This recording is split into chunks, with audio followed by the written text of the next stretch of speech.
The Joe Rogan Experience. Train by day, Joe Rogan Podcast by night, all day. No.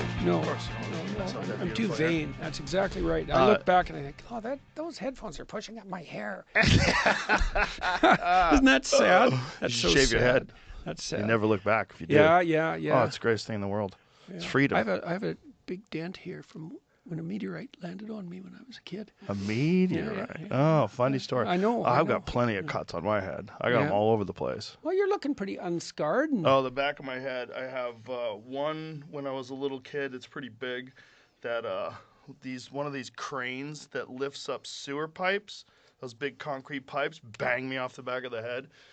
Yeah. Yeah, that's not good. Grayed out. Went to the hospital. Were you a different person before that experience? I don't know.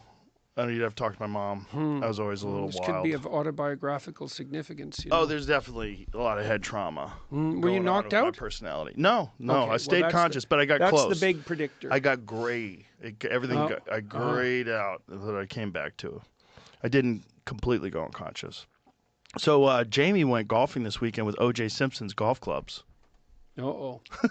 Not with OJ. He's not here. You should be exercised. I think that would be the next step. Jamie bought O.J. Simpson's golf clubs after he This died. is like a childhood dream? No, they were just for sale. I saw them for sale. I said, why not? They came in. I wanted some big grips. Yeah, They weren't that a expensive. couple of my friends. What did Shane get? Shane got a bunch of stuff, I right? talked him into buying some stuff, yeah. He got like scarves and Ties. He bought a bunch of ties. I think scarves too. Okay. He bought a trophy A trophy. and a Bill Clinton Yeah. signed photo. And he spent thousands of dollars. What was this? Was this some sort of O.J. Simpson auction? Yeah, it was like an estate sale, yeah. Yeah. I see. You know, he's dead now, so you can get his stuff. Right, for nothing. Pennies on the dollar. Well, only people like Jamie and Shane arguable. are dumb enough to buy it. It's like for a goof. It's one of those things like you're either getting it for a goof or you're a very dark person. Yeah, right. Yeah. Right. I wouldn't want to own it, even for a goof. Like if I found out OJ played pool, I wouldn't want his cue. Was there cues? No, there wasn't. There was a weird notebook that Robert Kardashian had like handwritten stuff to him. Blood I was splatter. like, whoa, that might be interesting. But It's taking a vicious turn, Joe, already. Yeah, that's a dark story. It is. Yeah. Yeah, and you only know the surface of it. Well, it's dark in both ways. It's also dark in planted evidence. You know, there was blood at the scene of the crime that had preservative in it, allegedly, supposedly, according to Robert Kardashian, and according to, I believe, the forensic scientists when they analyzed it. It matched OJ's blood, but they had to draw blood from OJ in order to determine whether or not it was his blood that was at the scene of the crime. And some of the blood found at the scene of the crime had that preservative in it that they use. They were sloppy in the 90s, you know. Compared to now. Well, there was no DNA evidence back then. You know, cops were there. There's always going to be a certain percentage of cops that just want to convict somebody regardless of the evidence. And if they're, in their mind, they believe someone's guilty, they'll do whatever they can, including planting evidence, I guess. At least that's allegedly. Not that I don't think he did it. I definitely think he did it. But I also think the cops planted evidence, which is probably at least partially why he got off, you know? I think the big reason why he got off was Rodney King, right? Yeah. Right. Yeah. Right. Yeah. Have you gone into the whole George Floyd story at all? Have you ever looked at what they actually did to him? It's a combination of things. Like what the cop did was horrible, but also he was dying. You know, most people probably, if they did that to you, you probably would have lived. You know, that guy had an That was large my heart. understanding He of it, was yeah. fucked up, but that cop did lean on his neck, which is always interesting to see people try to minimize that. You know, I'm always you got to be able to just say what it is. Well, that situation can be ugly in a multitude of ways. Yes. Right. That's when things get, that's when it's very difficult to pick your moral pathway forward. All your choices are not good. Yes. Right. Which is oftentimes the case when it comes to conflicts, right? Yes. Conflicts are very complicated, and people want it to be binary. They want there to be a good guy and a bad guy, and that's oftentimes not really the case. Well, it's hard to organize yourself for combat unless you are quite convinced that you're the good guy. So there's a default to that dichotomy that's a necessary part of while even standing your own ground, right? Because otherwise you get demoralized. Mm-hmm. And so I suppose people, well, when they're threatened, they default to a simple narrative, and because you can't defend yourself. In some ways, it's very hard to defend yourself, especially physically or militarily, without a pretty cut and dried narrative. Well, especially like military operatives, you have to have a very your life and the people that you're with, their life depends on you not having any confusion about whether or not it's morally correct to be doing what you're doing. That's why they like to break it down to kill bad dudes. Kill bad dudes. Right. Real simple. Let's go. They tell us what to do, we do it. Which is what you want to stay alive. You want your teammates to stay alive. That's what you have to do. Yeah, well, you never know when doubt will cause a fraction of a second difference in reaction time. Oh, yeah. That's always the thing with physical altercations with people, too. Oftentimes people get sucked into these things where they're not sure whether to act or not act, and that's when they get in trouble. Right. Right. That's probably true in life. You don't want to oversimplify things, too, but once you've made a decision, well, that's when it's necessary to put doubts behind you, because otherwise you just act in half measures. Yeah, and oftentimes you have to have done the wrong thing before, like failed to act or hesitated to act, and it cost you. And then you have to learn that lesson. It's very difficult to know that without experiencing mistakes. Mm-hmm. You have to have failed to act and then realize, oh, I should have done something there. Yeah, well, I think that's partly too one of the things that I often faced in my clinical practice and with the students that I mentored was this confusion about acting. I don't know what to do, so what should I do? Well, nothing. I'll wait around until I figure out what to do. It's like, no, you should put together a bad plan and you should implement it. Because even if you fail in the implementation, you'll gather information, and then you can rectify the plan. And so staying in that malaise until you know what to do makes you get older and more miserable, and you gather no information along the way. A bad plan is a good idea. Best, any plan is better than none. That's a good rule of thumb. And a bad plan can be incrementally improved. Yeah. Right? With experience. Right. He who hesitates is lost. Yeah. Yeah, that's really difficult for young people.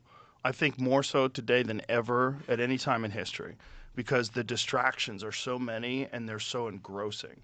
If you get out of high school, you don't know what to do, and then you start playing video games and you're on social media, a day can slip by like that. Yeah. A day becomes a week, becomes a month, becomes a year, and before you know it, you're 30. Yeah, right. And you haven't done shit. Yeah. And that's really common. That's really common today.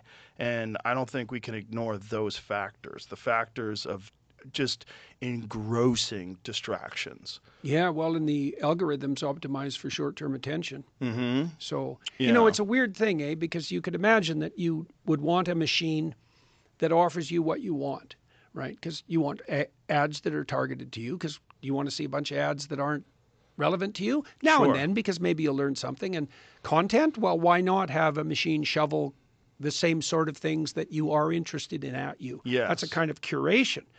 The problem comes, and we haven't figured this out at all technically, and probably not psychologically, the problem comes in time frame, right? Because there's a big difference between what you might be interested in if you were diligently striving towards a long-term goal that required conscientiousness, and what's going to attract your attention right now, this moment. Right. And the thing about the algorithms is that they maximize for short-term attention. And so basically they're actually optimizing for hedonism. Yeah. And then you might say, well, so what? Because you're getting what you want. Well, the problem with short-term impulsive hedonism is it doesn't play out well over any reasonable time span. Yeah. Right? So that's why you have to mature, which is painful and annoying, but absolutely necessary and much better than the alternative. The alternative is exactly that's Peter Pan, right? Yeah. 30-year-old, I still haven't grown up, and yeah, I'm a little past my shelf life now, too. I think people are afraid of losing fun. They think that when you grow up, you lose fun. But it's silly. It's not true. You can grow up and still have fun. You just have to have discipline and prioritize your time. You know, like, Well, that's why Christ says to people that they have to become as little children, not stay. Right? You have to rediscover that. rediscover the joy of it. Yeah, but Well, also and kids are good for that too, aren't they? Because they Sure. teach you that again. You look at the world through eyes of memory by the time you're an adult. So the world loses its freshness. That's part of the world loses its freshness because you see your memories instead of the world. Right. And then kids come along and you think, oh yeah, that's really actually quite interesting. And they're so compelled by everything because their perceptions are so fresh that they share that with you, and that can help reawaken that spirit of childhood play, let's say. I've been thinking a lot about play in the last year or so. yeah. Well, I spent a lot of time trying to take apart the causes of like truly pathological degeneration, right? On the sadistic side, on the criminal side, on the totalitarian side. Very curious about tyranny. And it was very difficult for me to conceptualize the opposite of that as cleanly as I could characterize its presence. Like, what's the opposite of tyranny? It's not freedom, by the way. It's certainly not anarchic freedom. It's not hedonistic freedom. Benevolence? I think it's play. Play. I think it's play. Right. Yeah. Well, that makes sense. Well, the developmental psychologist Jean Piaget, one of the things he pointed out was that so let's say play is the foundation of micro community, right? When you're a little kid, you play a game with another kid. And then if that works well, you inhabit a little dyadic community. You're both in it together. And then if it really works, you replicate that across time, and that gives you a friend. But play is it's very interesting psychologically and psychobiologically because it has to be entered in voluntarily. You can't force someone to play. And it's also motivationally fragile. So mammals have a play circuit, and it can be disrupted by pretty much any other motivational or emotional circuit. So the circumstances have to be set up properly. Like the walled garden, you know that idea? The walled garden is a place that play can take place, like eternally, so to speak. And because it has to be undertaken voluntarily, it's the opposite of tyranny. And my wife and I have really started to apply this in our marriage more consciously. You know, once I'd figured out this relationship, because I've been lecturing to people for a long time about how to conduct themselves in life so they don't become a tyrant or a handmaiden to the tyrants, right? A silent handmaiden to the tyrants, let's say. And aiming at play. You know, when we walked in here today, one of the things we said was, let's have some fun, you know? Yeah. And I've been thinking this morning too about what attitude I should take coming in to talk to you. And there isn't a better attitude. There isn't a better attitude than play. And I think it is because it's the antithesis. It's the antithesis of tyranny in particular. And then you were talking more about mature play. And that's that good, you know, that also makes sense. This is the issue with the idea that adulthood isn't any fun. It's like, well, do you want to play a simple game? Or do you want to play a really sophisticated game really well? Now, that's going to require some discipline and some training and some maturation, but the payoff is much higher. That's a good way to conceptualize marriage. The highs are higher when you're successful. Well, and also the people who have the most sex now are religious married couples. Really? Yeah, I know. Isn't that funny? Which religion? It's like, yeah, good question, Joe. Good question. Well, I guess in the West that would obviously be Christianity, but it's an interesting case example of the sorts of things we're talking about, because you can imagine at the dawn of the sexual revolution, when the birth control pill became prevalent, that the last hypothesis anyone would have possibly generated was that the cascading consequences of that over 50 years would be, well, radical increase in pornography use because sex has been made less dangerous by the pill, and that the people who are having the most sex would be religious married couples. Right, but is that true? Because like pornography essentially was very difficult to acquire before the birth control pill was invented. True. Right, But you used to have to go somewhere to get the pornography.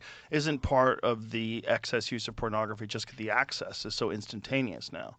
Oh, definitely. But you could imagine, too, that you might have hypothesized that if the birth control pill took the threat out of sex, that pornography would be less necessary. But that didn't seem to work out. Right. So it's certainly the availability is. We would never know though, because the birth control was, when was it? 1960 something. That's really when it somewhere started around to. then. Yeah, when it started to ramp up. Let's say. It's so crazy because it completely changed the dynamic. Women could have sex for recreation with people that they didn't even know and not have any consequences in terms of like having to carry that person's child. Whereas that was always a giant fear. If you're a woman, in the back of your head, every time you have sex, you possibly could be taking care of a child for the next 18 plus years. Yeah. Well, that Every time. Right. It's like this thing. This is a consequential thing where it's with a guy. It's like you have this biological imperative to spread your seed, but you're not thinking about making babies, right? You're thinking about sexual activity. When a guy's having sex, he's not thinking, I can't wait to make a baby. You're just thinking, boy, sex is going to be great. I'm excited.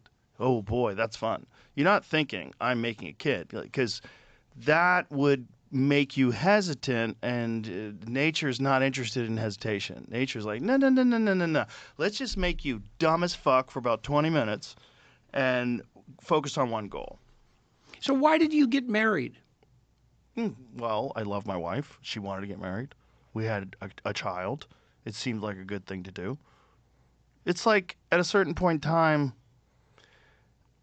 making a baby is more of a commitment than getting married. You made a life, you know? Like, the commitment of getting married seemed... Right. Of course. But it's also... But why did you stay committed then before the marriage once you had a child? I just now, think you said it's you a loved thing your to wife. do. I love her. It's a thing to do. It's life in raising a child became everything. It becomes a very different thing, right? I think I have a lot of friends who don't have kids, and I'm not the type of person that thinks everyone should have a kid. You know, I know a lot of people with kids, they do say that. I don't think everyone should have a kid. I think you should do whatever you want. I don't know how your brain works. I assume your brain works along similar lines with me, but there's a thing that happens when you do... It's a scary thought, Joel. Well, similar lines. Similar. I think we all share similar lines. There's an empathy that comes from having a child that's so different, and an understanding that we are all babies that grew up. We all start off as these bundles of potential and genetics, and then we're influenced by so many different things. There's so many different factors. But I used to think of people as being grown up all the time. And then when I had kids, I was like, oh, we're all just babies. We're all just babies that have just been alive for a long time. You know, everyone started out as a baby. And it just profoundly changed the way I interact with people, the amount of compassion I have for people, the amount of charity that I have for people, the charitable way in which I think about them when they do something or they say something. I give people the benefit of the doubt way more. And Dave Chappelle said this to me once at the Comedy Store, and it was very profound. He said, having children didn't just change the amount of love I have, it changed my capacity for love. And I was like, ooh, that's it. You just nailed it. You just nailed it. You know, because there's private moments when you talk to people about their children, about having children and what that's like. It's a very psychedelic experience. That would be another reason why the family with children is the foundation of the community, has to be the foundation of the community. I mean, it's kind of obvious from a biological perspective, let's say. No children, no community. But there's no reason to assume that you wouldn't get radically better at something with necessity and practice. And if you're practicing loving your infant and your child, well, why wouldn't that generalize? Why wouldn't that capacity develop? It's not like a practice. It's like an overwhelming desire that comes about, like, the love you have for your child is like, it's not like anything else. It's very different. It's very... My friend Jim Brewer said this once. He said, when I had a child, that's when I really understood murder. Really understood, like, my capacity to defend my child is like... I never understood, like, how could somebody kill somebody before? He was like, oh, now I get it. Now I get it. And, that's real too. And that's also tribal, right? So it's not just your child. It's the child of everyone around you in your tribe. And then you think that you are being invaded by an oncoming tribe. And genetics and history dictates you have to be insanely ruthless to fight off that tribe. There's no other way for survival, which is really wild, right? Because those people have that same feeling towards their children. It's like that Sting line, if the Russians love their children too. This episode is brought to you by Paleo Valley. Are you looking for a great tasting snack that is absolutely protein packed? Paleo Valley's meat sticks are what you're after. Made with 100% grass-fed beef, pasture-raised chicken, pork, and venison, Paleo Valley meat sticks come in 9 delicious flavors, including original, jalapeno, and maple bacon. And unlike most meat snacks on the market, Paleo Valleys are naturally fermented with 0 preservatives, ensuring that you get a gut-friendly, flavorful snack and that has a shelf life of 1 year and even longer if refrigerated. They're also free from gluten, grains, soy, refined sugar, dairy, GMOs, and pesticides. Plus, they're sourced from small, regenerative American family farms, making them not only good for you, but also great for the planet.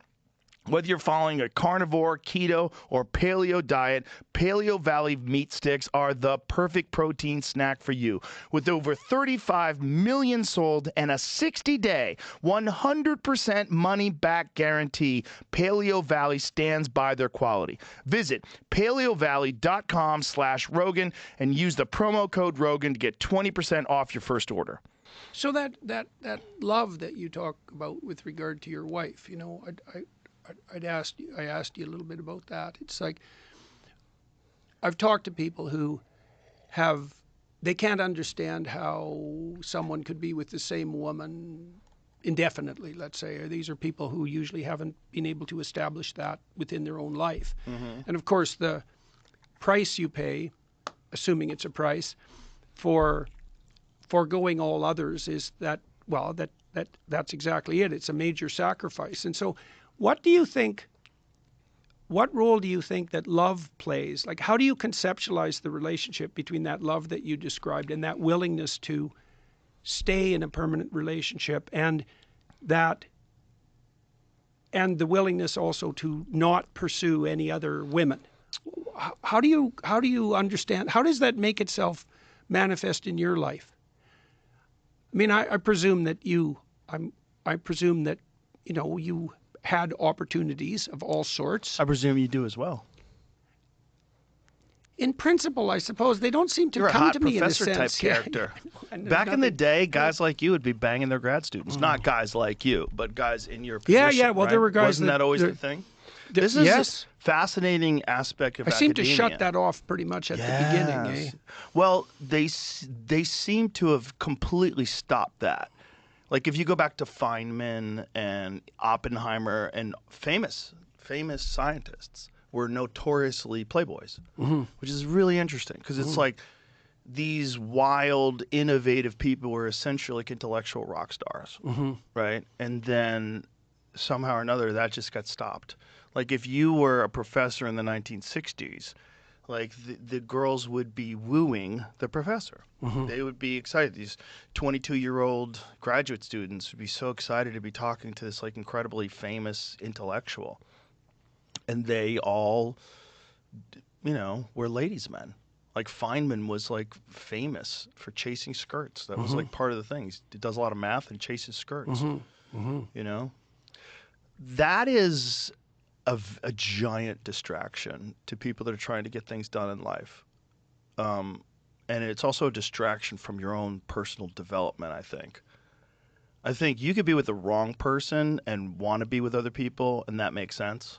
But really what that is you should not be with that person anymore, which is unfortunately the case. Like, there's a lot of guys who wind up with really hot women who are out of their fucking mind, and a lot of women who wind up with really hot men who are not what they thought they were going to be, And if you find yourself in this situation where you're with this pathological person and you're trying to make it work and you realize at a certain point in time, like, I'm not going to make it work. Like, you have to be able to just like jump ship. That's why people are hesitant to get married. That's what really dangerous about marriage. It's not like being with one person you really love being with. Like, I really love being with my wife. She's fun. Like, we have date nights all the time. We have a lot of fun. You know, we really do. It's enjoyable. But why did you the decide to case. set up date nights? How did you go about that? I mean, I know that's personal, and I don't want all the gory details, let's say. No, it's really simple. We just enjoy hanging out together. We have a lot of laughs. And so we just said, like, it's kind of important because I'm so fucking busy that we schedule time that's just unavoidable. Like this is what we're doing. We're going to do this. Yeah, and then we I do do it. that And with then, Tammy, too. Yeah. We've done that for, like, 30 years. I think most married couples will tell you that that's important. Most married couples will tell you that that's kind of the secret. And it's also the best thing, as well as being the secret. Yeah, it's fun. It's fun. Like, if the person that you're with is fun. That's the real problem is sometimes people they pick people that are hot. That's it. You know, hot and willing and nice enough. Mm-hmm. Nice enough to be around. Then you deal with all the other crazy nonsense and you're setting yourself up for. I've had many friends ruin their fucking lives. And then they go through divorces, and you've said this best, that one of the things that women are very good at is reputation destruction. Mm-hmm. I have seen that happen. So imagine you are legally entangled with someone who at one point in time you loved intimately, and now that person is trying to destroy every aspect of your life. And you have to pay for their lawyers. Mm-hmm. So you have to pay for the general of the army that's trying to destroy your kingdom. Mm-hmm. And I've seen this happen to many of my friends. Mm-hmm. And that is why people are afraid of marriage. That's why people are afraid of commitment. Because the disastrous implications of, like, what can happen if it goes sideways? Like, what can happen if you wind up hating each other? And what can happen if you just lie to yourself and you trick you, like... Well, some of the hesitation that I had for getting married is most of my friends that got married when I was young all went through horrible divorces. When I was on news radio, Dave Foley, Stephen Root, and Phil Hartman were all going through it in different levels of psychosis. Obviously, Phil Hartman's being the worst because his wife shot him when he was leaving her, by the way. He decided to leave her, and he tried to leave her a few times. And she shot him in his sleep, and then she shot herself. It's a horrible, horrible story. But Stephen Root went through it, and they'd confide in me. I'd be like, oh, Jesus Christ. The amount of money these women were trying to get from them when they knew that they couldn't afford this. So one of the dirty tricks that will happen with divorce lawyers, with people that are on sitcoms, is when you get on a sitcom, if you're an actor and you get on a sitcom, it is the most stable job, the greatest job in show business for a lot of them. Because you're going to get a steady check. You're going to do 24, maybe 26 episodes a year. You're making more money than you've ever made in your whole life. But then you get divorced. So what happens is it gets set up where your ex-wife wants a percentage of what you're making at this very unrealistic level, where you're never going to achieve this again. And for Dave Foley, it was so bad that at one point in time, I don't believe he was allowed to go back to Canada. I don't know if that's changed, but the judge literally told him, when he told the judge, like, I don't have that kind of money anymore. I don't have the potential for earning. I was on a hit sitcom, not even a hit sitcom, but I was on a sitcom on NBC, paid a lot of money, and that was the only time I made that kind of money. The judge said to him, your obligation to pay has no relation to your ability to pay. That's Canadian judges for you. Just insane. Those are words you never want to hear even once in your life. I love him. So I was going through this pain, not like he was, but just like, oh my God. So these three people that I was very close to. And then most of the other people that I knew. I knew so many people. Fortunately, my mother and my stepfather have a great relationship, and they have for a long time. So I had that modeled. Like, they were always very close, and they didn't fight, which is really nice. It was really nice to have that as a model, like where I realized, okay, everybody's not at each other's throats all the time. And some people actually do enjoy spending time together. You know, Tammy and I on the tour, she started to introduce me 2 years ago, and to talk about some of the things we're doing in the family, some of our family business, talk about Peterson Academy, talk about essay. And so she'd go out on the stage. And was that the first time she had ever gone on stage in front of, you do enormous crowds. Yeah, well, so first of all, she did that, and then we replaced the business discussion, because we were just doing an update about the family, you know, and so she'd do that. We replaced that with ads, and then she started to talk. She talked about the rules, say, in 12 Rules for Life, or some of the religious things I've been dealing with lately, and she'd relate that to something in her own life. And then she does the Q&A at the end of the lecture. And part of that was just, she was along with me, and part of that was Michaela was introducing me for a while and then had to go back to her work. And so we slotted Tammy in because it seemed like a good business decision. But one of the things we figured out very quickly that was really a shock to us was that people really liked, especially the Q&As, because what people will offer their questions electronically on this platform called Slido, which is a very good platform for such things. And then they could upvote the questions, and then Tammy would sort them and ask me questions kind of from the top down that were thematically relevant to the lecture that I had given. But we found very quickly that people really liked that because they hadn't seen a couple engage in civilized discussion ever. Seriously, like Yeah, it was there's really a lot of that out there. It was really shocking, Joe. Like, you know, I was shocked when I first started touring by how demoralized people were. Like that was really striking and painful to see that on such a mass scale, and then also to see how little encouragement it took to have a really major effect. I mean, there's a positive aspect to that too, but there's also a tragic aspect. It's like, you mean you just need to have some encouragement and that was enough, and you never got that, like even once? That's rough when you see that in thousands of people. Right. And it was the same thing. We found it was the same thing with regards to seeing a functional couple, at least even that model. Because, you know, Tammy asked me questions, and she thinks about the questions, and then sometimes she comments, but not that much. But she actually listens to the answers, and she wants to hear the answer. And so, and that dynamic is being played out on stage, and people found that very heartening. And well, that shows you, well, you said, you know, yourself, and this is why I brought it up, because you had the example from your stepfather and your mom of this long-term relationship that worked. I mean, how the hell do you orient yourself if you haven't seen that anywhere? Right. And then you consider relationships just like all the bad ones, and like you're going to be burdened and locked into that. Did you ever see that video where Alec Baldwin and his wife are on the red carpet, and they're being interviewed, and they're asking them questions, and the wife starts talking, and Alex chimes in about something, and she said, "You're not talking, I'm talking. When I'm talking, you're not talking." On camera. And you watch this, you're like, yo, that's what everyone's scared of. Right. That's what definitely. You want to that talk competition. about like tyranny. The tyranny of being trapped in a relationship like that is like,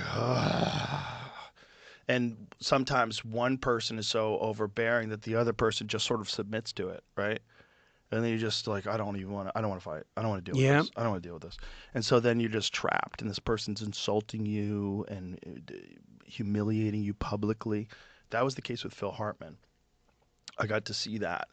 We would all go, like, we went to a party once, and I remember she was talking about ex-boyfriends, that she loves pickup trucks because her ex-boyfriends had pickup trucks, and they would climb into the back of these pickup trucks. And I was like, what the fuck?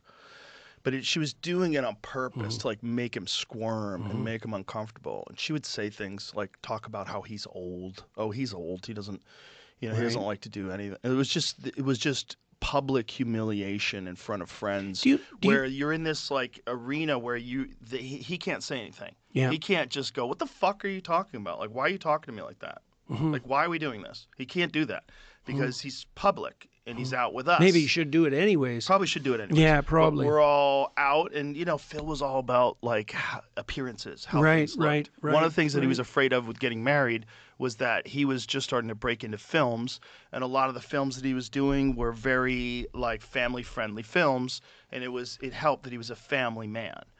You know, if he was right, so he had an act he had to sustain too. he had an image, right? And this was critical in Hollywood. Like they had ideas of who you were. Okay, you're a family man. Okay, good. And so if you have this radical change in your life where no longer you're a family man, and if you want to be honest about it and you want to say I was in a toxic relationship and some of it was me and some of it was her and this is what happened, like, whoa, now you're opening up the world to this big can of worms. Better to keep that can sealed. Yeah, well, it's generally better not to have your fights in public, and it's certainly better. You know, I've been thinking about this commandment to honor your mother and father, and I've been thinking about what that means. I read this book called Angela's Ashes by Frank McCourt, and Frank had a really alcoholic father, like an Irish alcoholic father back in the 40s. Oh yeah, and he drank every cent the family had, and they lived in terrible poverty. Wow, and his disease. sister died, and like it was rough. But he said his father was often sober in the morning, and he established a relationship with like good morning sober father, and kind of put alcoholic, drunken, nighttime father in a different bin, and he could get the benefit of having a father in consequence of that. And that honoring, that's also something that you want to do within a marriage, right? Because your wife is your friend and your lover, but she's also your wife, and you're her husband, and that means that a part of keeping that marriage working is honor. And part of the honor is that you don't do that sort of thing in public. Right. You know, right. You because, don't humiliate each and other. And you that's, don't fight in public. Well, that's also in some ways independent. In a way, it's independent of who your wife or husband is. It's like, you know, you could imagine two people fighting in public and one of them or both of them really deserving to have that fight as people. But then to keep the marriage intact, you have to remember, well, this is my wife. She's not just my friend. She's not just someone I know. She's my wife. And we shouldn't be doing primate dominance hierarchy maneuvering in public. We shouldn't be competing for power, because that's going to destroy the marriage. Yeah. And so that's part of that honoring, I think, is to remember the role and to keep it, well, sacred is really right, sacrosanct. Here's another one. Don't ever insult each other, even though you want to. Like you want to like be mean sometimes. Like people get mean to you, you want to be mean back. I don't do that with my friends, so I don't do that with anyone else. I don't want to do that. That's why I don't do it online. I don't get involved in these like hissy pissy fits online, particularly on Twitter. I just don't think the prime place for such things. That's all it is. First of all, again, as someone who looks at everyone like a child or like a baby, I'm not angry that people do that. I understand the appeal of it. If I was 15 and Twitter was around, I would be tweeting at every fucking celebrity saying, you're a loser, jump in front of a bus. I would say things just to try to get a reaction out of them. I think a lot of kids do. I think a lot of people don't feel like they have a voice, and one way to be heard is to be insulting, and one way to hurt is to be negative. If you look at the majority of discourse on social media in regards to hot button issues, it's disrespectful, it's contentious, it's shitty and insulting, and I've decided, like, over time in my life to not do that. I don't want to do that. I'm not interested. I'm not interested in that. I'm not interested in that kind of conflict. Like, I see real conflict all the time as an MMA commentator. You know, I see the most violent legal conflict other than war all the time. That's conflict. That's like real conflict and resolution and, you know, purposeful, agreed upon conflict. Like regular, like back and forth insult. Wouldn't it be better to figure out what you agree and disagree on and why and talk? Like, why can't we all figure out how to do that? That should be a discipline you learn at an early age. Most of the issues that people have, if the person comes at you insulting and aggressive, either that person is ignorant or they're playing a game, okay? And the game is to get your emotions up, to get you reactive, and to be reacting to them instead of acting. The game is like if someone's hyper-aggressive in a fight, the game is to put you on the defensive so that they don't, like the best defense is a good offense. You learn that early on in fighting. So you learn that you can be very offensive and then the person never has a chance to get their game going. That's the case with conversations too. So there's a gamesmanship to this kind of communication where it's not just communicating. It's communicating, but it's essentially intellectual one-upsmanship and sparring. You're sparring. You're scoring points. You're trying to dunk on each other. And I get that. I've done that before. I've engaged in it. It's never satisfying. It always feels gross. Even if you win, it's gross. Like I said this before, like even like publicly things that I felt like I had to do, like the Carlos Mencia conflict that I had way back in 2007 where I accused him of stealing material and it became this viral video and then a bunch of other comedians jumped in and we all agreed there was a real problem. It was a real problem because he was very famous and he was being protected by these agencies who were profiting off of him being famous. They didn't want that train to stop. I still, to this day, wonder if I would ever do that again because the negativity that came my way from people that were fans of his it's so overwhelming if you're paying attention to it. It's like, what did I open up? Like, ugh. Even though I knew it was necessary. Like what? And that is also why people are negative because they want to stop you from engaging in conflict that's going to hurt them. You know, so they try to hurt you as much as possible. So you're like hesitant to do it. I don't want to wade into those waters. Ooh, it's dangerous, filled with sharks. Well, you could imagine maybe, I think this is worth delving into in some depth. You could imagine that there's various ways of attaining status, renown, reputation. Status isn't exactly the right word because reputation is better because you can have a reputation that you deserve, right? And so people do work for reputation and all things considered, that's a good thing. Earned reputation. Earned reputation. Yeah. Earned reputation. Earned valid truly reputation. Unique. Where Jordan, that guy, that's a unique human being, and that's a real reputation. Right. Yeah, right. kind. Okay. That's what people want. Right. Right. And it's also there isn't anything more valuable that you can have than that. Not even close. This is why, by the way, this is very cool. It's a bit of an aside, but it's worth bringing up. In the Gospels, Christ tells people to store up treasure in heaven where it doesn't rust, where the thieves can't steal it. That's reputational treasure. Right? So the idea is that if you conduct yourself impeccably, you'll develop a storehouse of reputation that will withstand all catastrophe. There's no place you can put your wealth that's more effective than that. It's the least violatable place, and that's right. It's right. Right. And so, but the problem is, and this is a really tricky problem, and you're touching on it, is that the reputation game can be gamed. Okay, so when your reputation rises, your serotonin levels rise, and that makes you less sensitive to negative emotion and more sensitive to positive emotion. So that's a really good deal. And what that also means is that there's a high psychological benefit to status increase, reputational increase, and a real cost to reputational decrease. So that's partly why people don't like losing face, for example, because their emotions dysregulate. Okay, so now the best way to play that game is to establish a genuine reputation. And the best way to do that, you've done this, by the way. I figured out this year in my lectures that I'm always trying to answer a question on stage. So that's a quest. And I'm bringing the audience along on a quest. And it's a real quest because I'm actually trying to figure something out. And I do that in real time. And that's a very different game. That's a very different conversational game than the status battle game. Yes. Right? Because I could come on here. I don't know if it would work.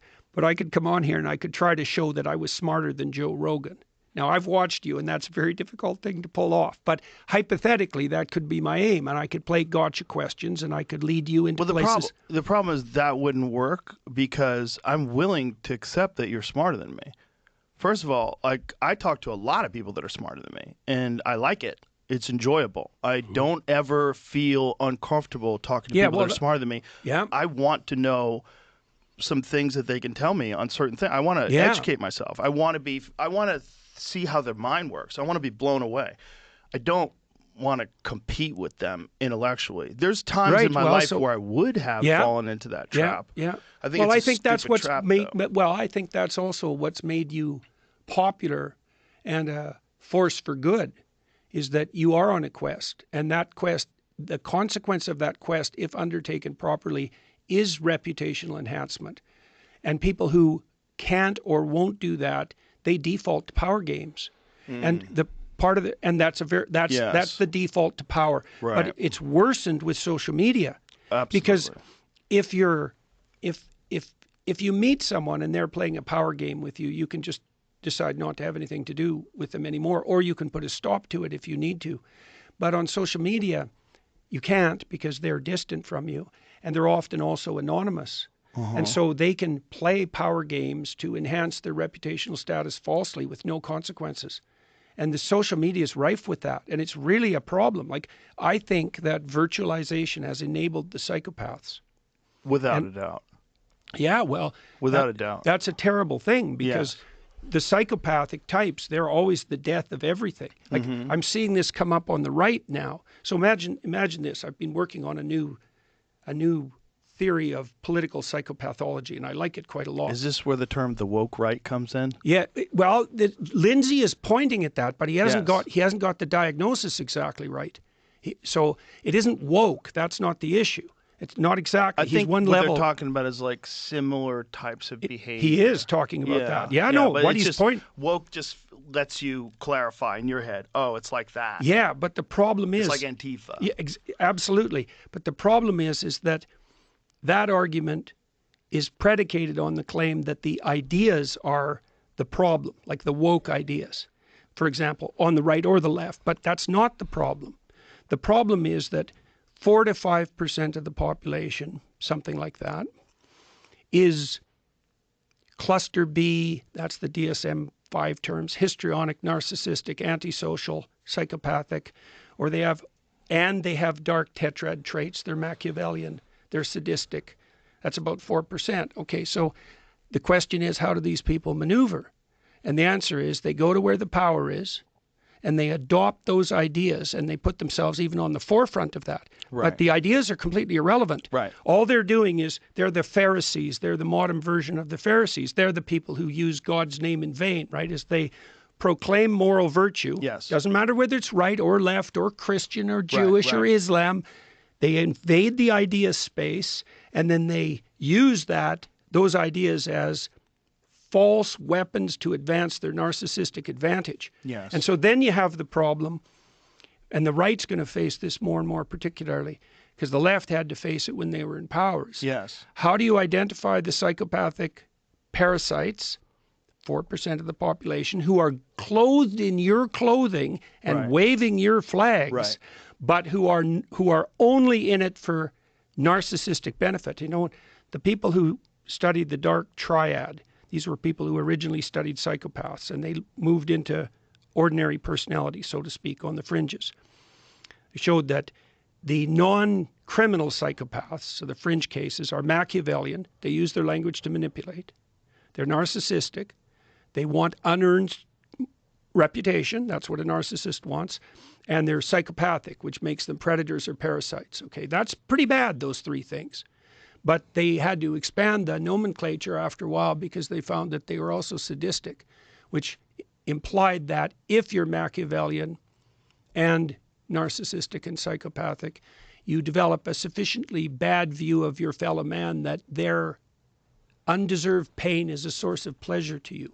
And that's what's being enabled online. Yes. Like, see, because we've evolved real specific mechanisms to keep such things under control in face-to-face interaction. Lack of anonymity, for example, within a community. Psychopaths in the real world, they wander. They have to move from place to place because people who figure out who they are, and they're held responsible. They're particularly held responsible by men. But online, they escape from that. They escape from that protective. They escape from that system of constraints, and they have free reign, and they can find other people like them very rapidly, and they can gang together. And so this is like I can really see this starting to happen on the right. Like I've been tracking psychopathic behavior on the right for probably 4 years, something like that, especially on the anti-Semitic side, because that's really where it reared its head first. And why is that? There's nothing more annoying than a successful minority. Right. Now, that's part of it. And I'm going to, here, I might as well get myself in trouble right away, too. Yeah, for sure. Well, this is a third real subject. Well, so, it's a real terrible subject. It's interesting because if you don't criticize it enough, you're compromised. If you criticize, it's like, when it comes to anti-Semitism, like, it's one of those things where you can't separate it's a religion, and it's also a race, and it's also a government. That's where things get weird. Right. And then there's also the concept of intelligence agencies and compromise that also gets attached to it, the manipulation of world markets and money, and there's a lot to unpack. And then there's regular Jewish people have nothing to do with that. Well, the Jews, too, they're very successful. Yeah. And so what you would expect from a purely statistical point of view is you'd expect them to be overrepresented at the extremes. They're also a walled garden, right? Meaning? Meaning it's very difficult to join. They don't proselytize. They don't try to get you to join. Right. And they're all very tightly knit. They call themselves the Klan. They're all like locked in. The Jewish Klan, not KKK. The problem with that term has been compromised by the Ku Klux Klan. But I mean it as terms of tribe. Well, community. Yeah, community. They're very tight-knit in that regard. They stick together. Well, and if you understand the history, obviously, of Nazi Germany and of persecution in Eastern Europe, you have to.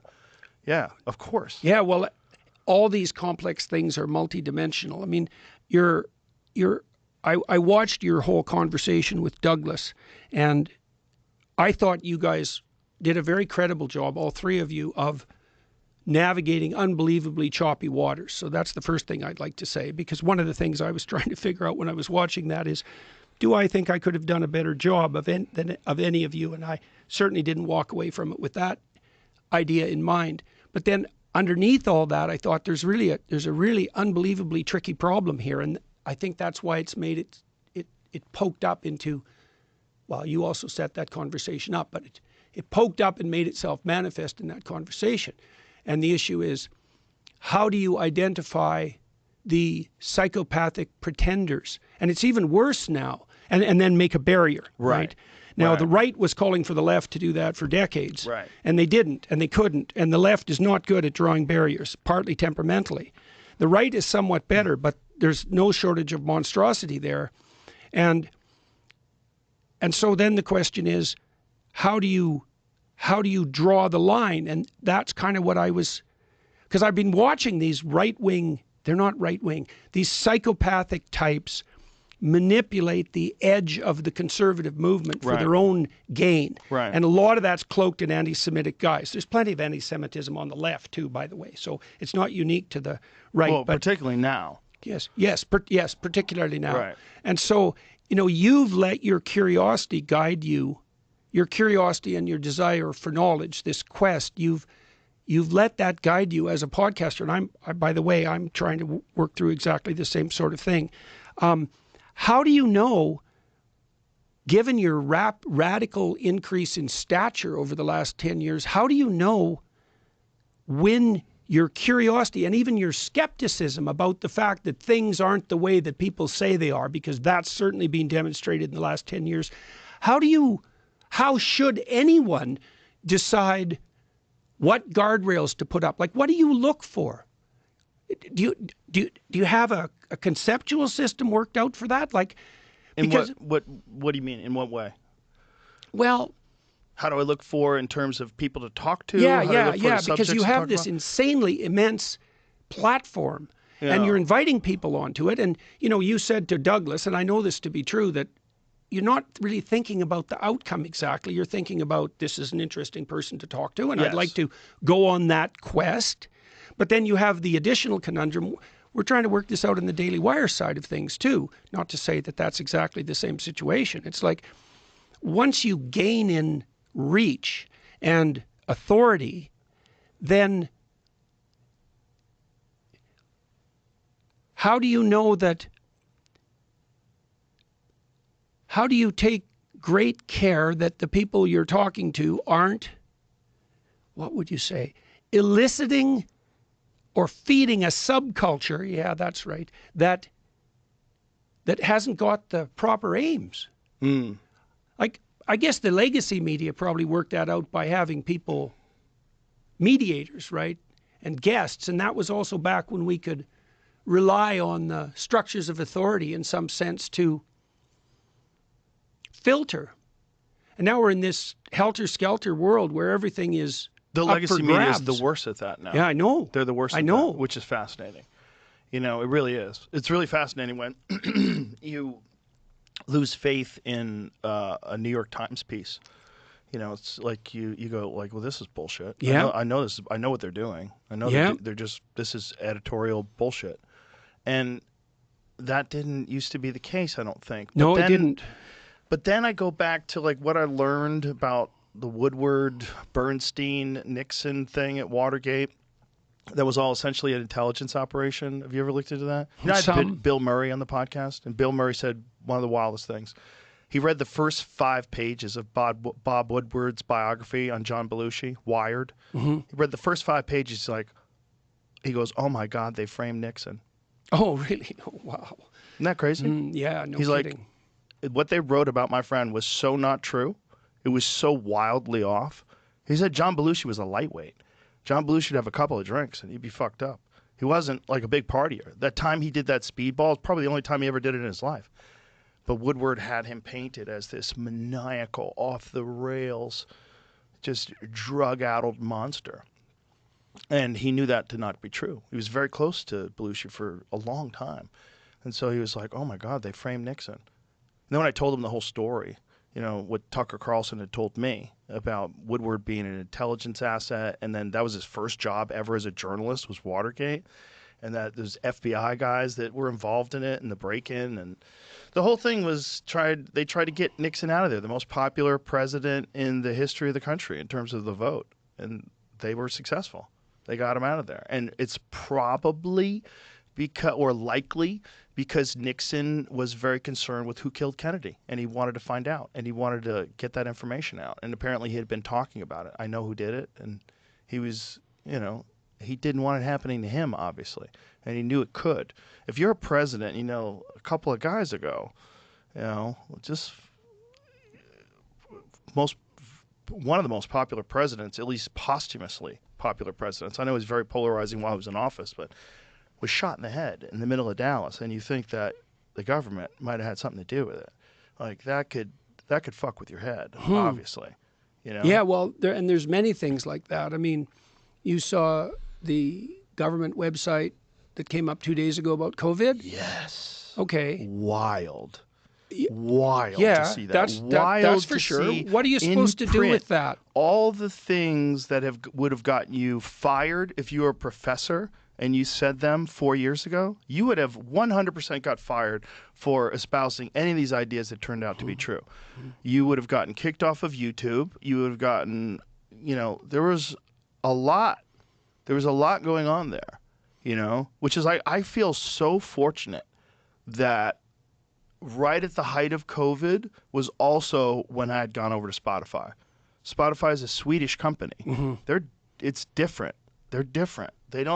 They're much more rational, and they're not overwhelmed by this identity politics shit, and they aren't overwhelmed by our weird political binary system of good guy, bad guy, depending on which side you're on.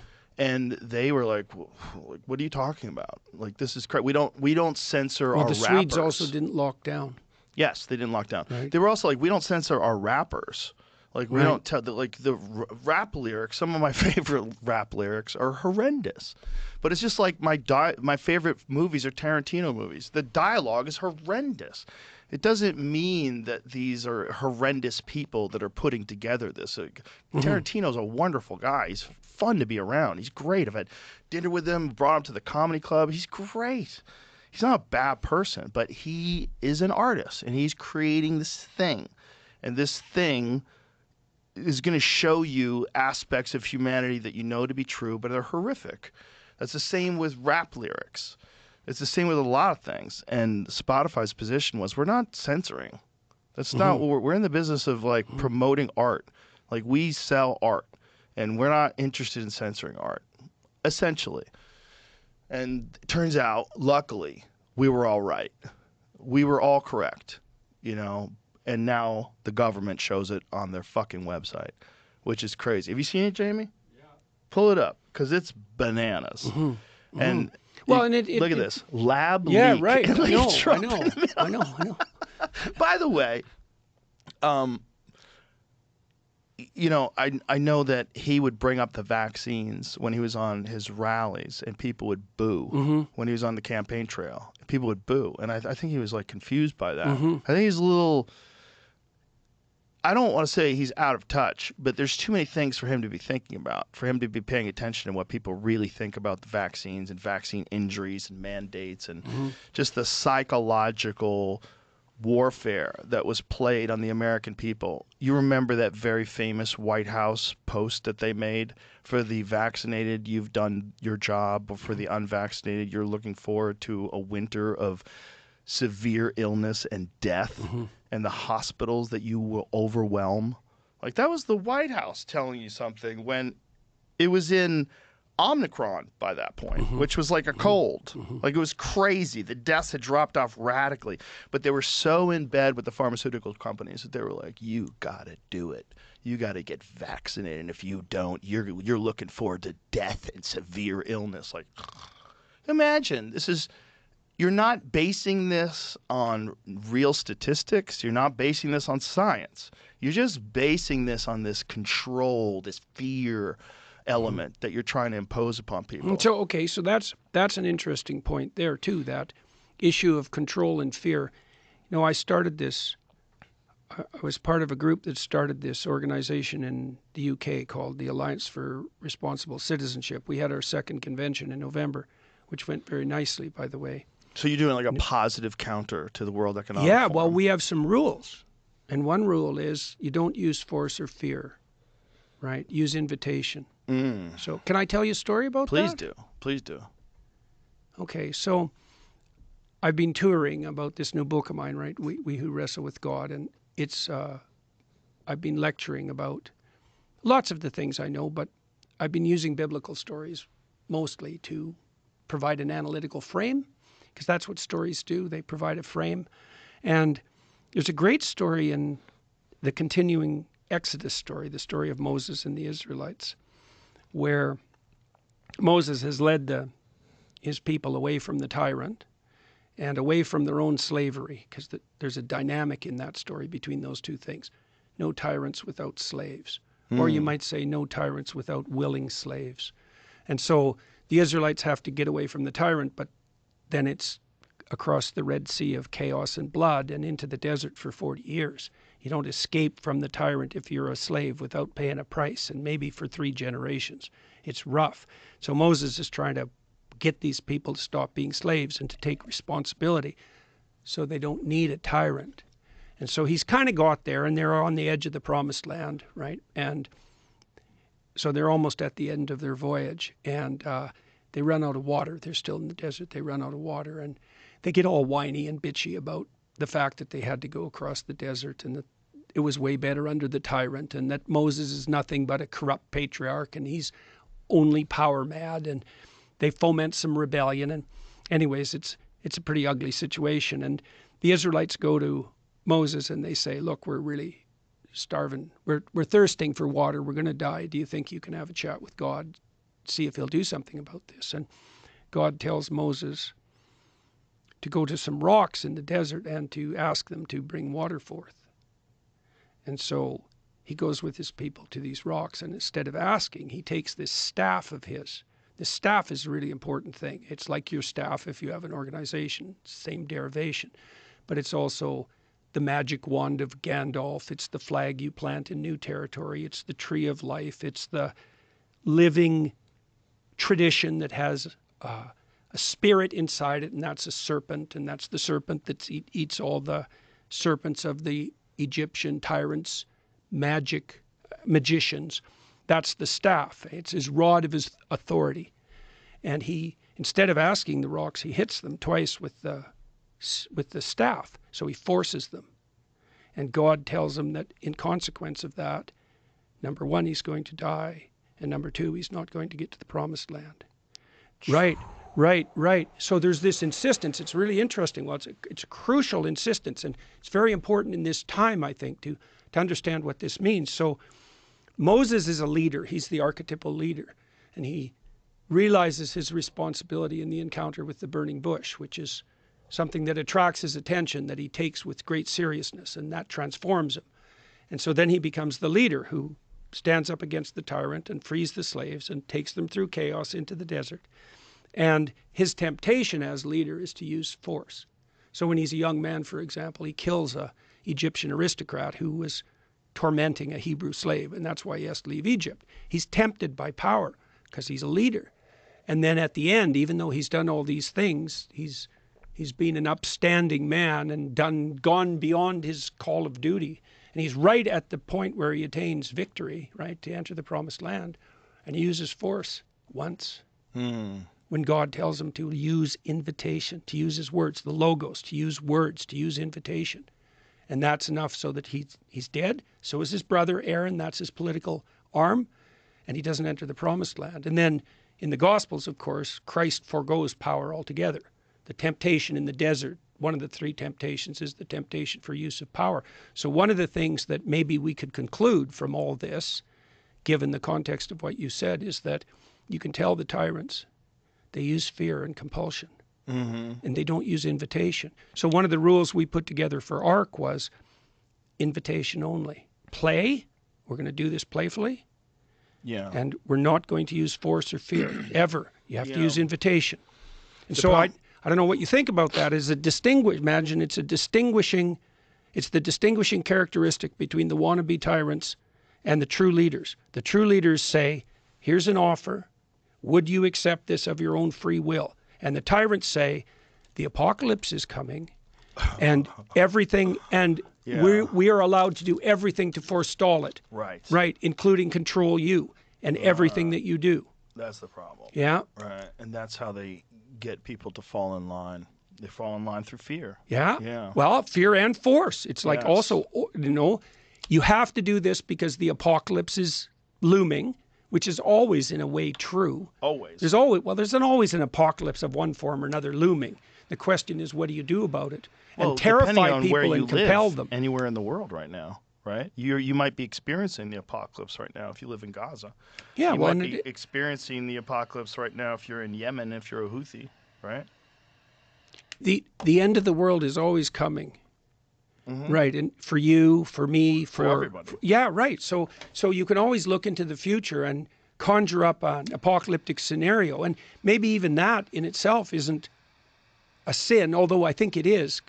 There's another, but if you then turn to fear and compulsion as your means of governance, then you're a tyrant. I don't care what your excuse is. It has to be invitational.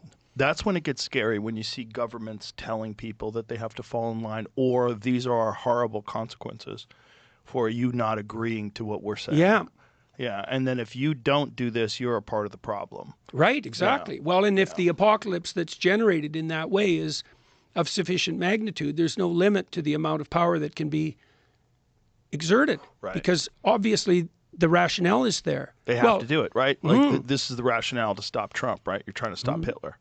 Right. Well, no matter what. Circumvent it's also, the First Amendment, use the law, use lawfare. Use whatever. Yeah. Use whatever. This is one of the things that worries me about Canada at the moment. I know when we talked a couple of weeks ago, I expressed my concern about what was happening in Canada. Doesn't look good. Well, I read Carney's book, Values. I read it twice, and I understood it. And Carney says in that book, he says he's an advocate of centralized planning, ESG. He was a huge ESG advocate.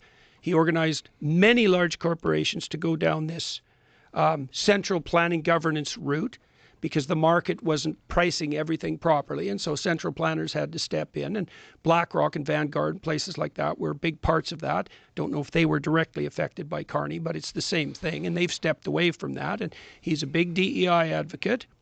And he's also a net zero advocate. And Carney says in his book This is a good example of this, and I think also a good example of this kind of narcissism that we talked about earlier. Every single financial decision that every individual or organization makes has to prioritize decarbonization above all else. Or else, and there will be many, he doesn't say casualties, but he implies that, there'll be many who pay a price along the way, but it's necessary, because you can't make an omelet without breaking a few eggs. And then he says 75% of the world's fossil fuels have to stay in the ground. And this is who Canadians are seriously thinking about electing.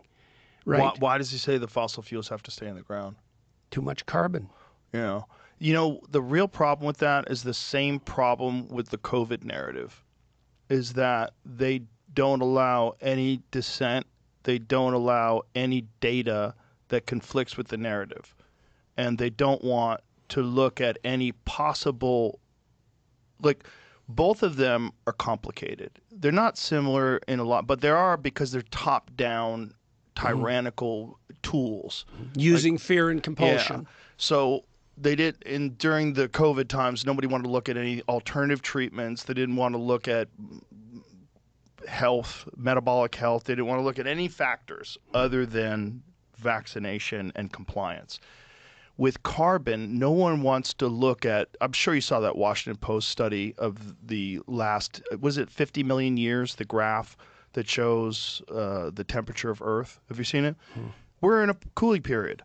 And that was always during the 1970s, Leonard Nimoy, when he had that In Search Of show, one of the things that they covered was that we are at the verge of an ice age, and how terrifying an ice age is. Yeah, well, the conclusion you draw about climate and carbon dioxide is entirely dependent on where you put the origin point of your graph.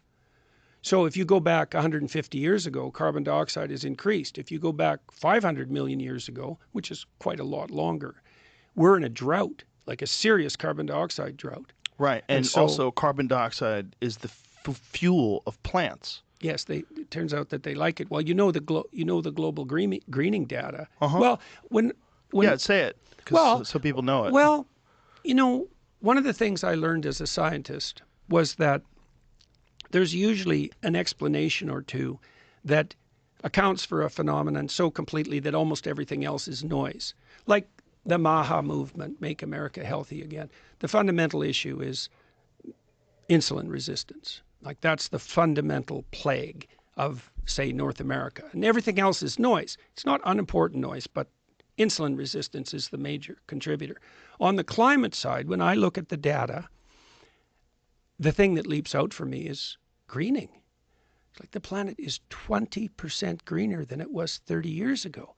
Okay, 20%. This is NASA data. I'm not inventing this. Right. Okay, and then the next question, you think, 20%. If 20% of the plants had vanished, you'd be sure we'd heard about that. Yes. Okay, and the agricultural output's got up 13%.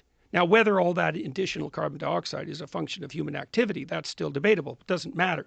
There is an association between the carbon dioxide rise and the plant propagation. Okay, it's even more particular than that, because a lot of the greening has occurred in semi-arid areas, so areas around deserts. And the reason for that is that if there's more carbon dioxide, the plants can close their breathing pores more, and they don't lose water. And so not only is there 20% more vegetation, which is a lot, I think it's twice the area of the United States that's greened. That's a lot of green, and where our agricultural production is more effective. And the places that have greened were the very places that the deserts were supposed to expand into.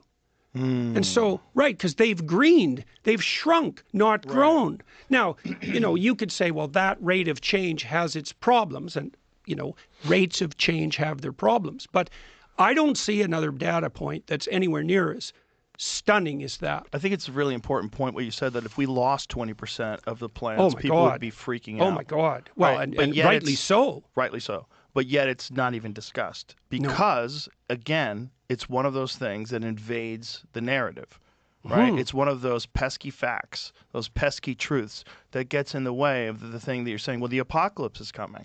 Yeah, well, that's the thing about the narrative is like, okay, so now we talked about the psychopaths who manipulate belief systems for their own advantage, right? The people who use God's name in vain, the Pharisees who want to dress in religious clothing and obtain status in consequence. They're Christ's number one enemies in the Gospels, by the way, those people. They're the ones who conspire to crucify him, right? The religious pretenders. Right. So this has been going on for a very long period of time. So the climate apocalypse narrative is perfectly situated to, what would you say, to serve the purposes of the narcissists, the Machiavellians, the psychopaths, and the sadists, because it's a infinitely expanding existential threat that can be used as an excuse for anything. Yes. Right? And it also provides a perfect cloak for any amount of power maneuvering.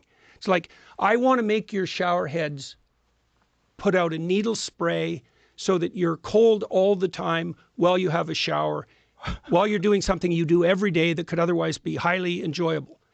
Why do I get to invade your life to that degree? Well, because the planet's at stake, Joe. And who are you to privilege your shower comfort, something that trivial, over the fate of the entire planet? Well, you can use that argument at every single level. Mm-hmm. You know, Trump came out with this executive statement just a few days ago about shower heads, and everybody kind of laughed about that. And I thought, no, he has an eye for petty tyranny, right? For petty tyranny. And there's very little that's more petty than, well, I think the showerhead example is a perfect one. Yeah. And then you also think, look, if they're willing to control your life at that level of detail, what are they not willing to control? It's like, you're concerned about my shower heads? Like we're out of water, which we're not at all? So what won't you control? So you think, well, the psychopaths are edge cases. They'll move wherever the power is. They find a narrative that can be used to strike fear in the hearts of people and to justify compulsion. They ally themselves with that belief claim, and then they ratchet themselves up status hierarchies without any true reputational validity, riding on that edge of fear and power. Right, right. I wrote an article, it hasn't been published yet, in the Telegraph, because I got hell a lot after one of our podcasts. You may know this, but the climate change stuff. That's right. The whole bloody transcript was sent to the college as an indication that I was out of my wheelhouse. You know, and maybe I stepped a bit out of my wheelhouse when we had that discussion, because I'm not a climate scientist, whatever the hell that is, by the way, because you have to know a lot to be a climate scientist and an economist on top of that. So today I'm talking about something that's a lot more psychological. The climate apocalypse narrative is a social contagion that's driven by power-mad psychopaths who are hell-bent on using fear and compulsion to make sure everyone steps in line so that they can continue with their acquisition of undeserved power. It's also effective enough that the people that are underneath the power comply and do the job of the man for the man. Yeah, well, that's the advantage of using fear and compulsion, right? It's like, well, I have to go along with this because my leaders who had built up a certain degree of credibility are telling me that, you know, the apocalypse is nigh. And who am I to, well, first of all, question, because, God, there's a hard thing to figure out. You know, what's the global effect of human activity on the climate for the next 100 years? Well, good luck figuring that out. But this is why I'm making it more psychological this time. It's like the climate fluctuates, and for complex reasons.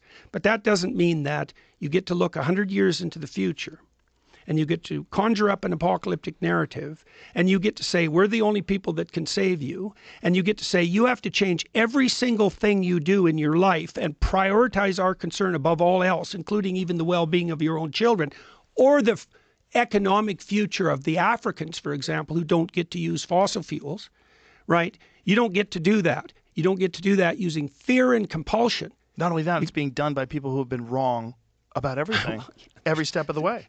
Every step of the way. Yeah, well, then they just play a sleight of hand game there, though. Okay, we got the time frame wrong, Joe. It's not 20 years. But it's not even just 40 that. years. It's not even just climate change. It's basically everything. Public health, agriculture, you name it. Yeah. Everything.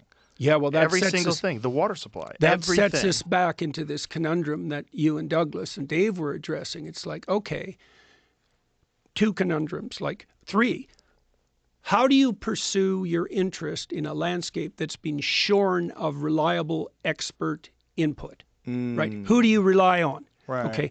If you don't know who to rely on, like, How do you keep the bloody psychopaths at bay? Right. You know, and the conspiracy theorist mongers and the people who aren't trying to discover the truth, but who are using the conspiratorial edge, let's say. The grifters.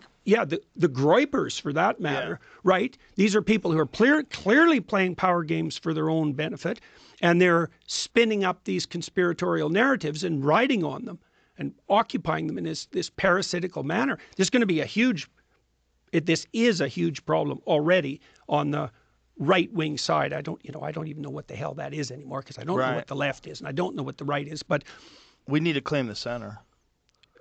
Yeah, well, that's also what we're trying to do with ARC. It's like, what is the center? Right, the center is a kind of where we can all meet up. Well, and I think that's doable. Well, let's specify it even more. Okay. The center is a place you'd go if you were invited. Right? Right, exactly. Right. And that also ties back into this idea of play. You know, like Piaget figured this out when he was watching little kids.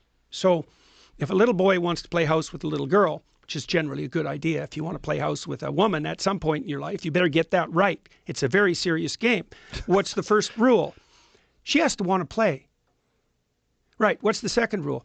You have to play with her in a manner that makes her want to play with you again. Right?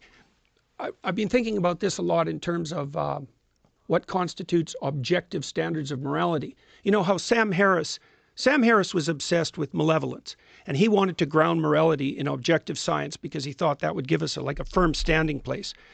But he went down the wrong scientific rabbit hole, I think. I think if you understand this relationship with play and iteration, then you have the core of morality. And Piaget, by the way, this is part of, what would you say?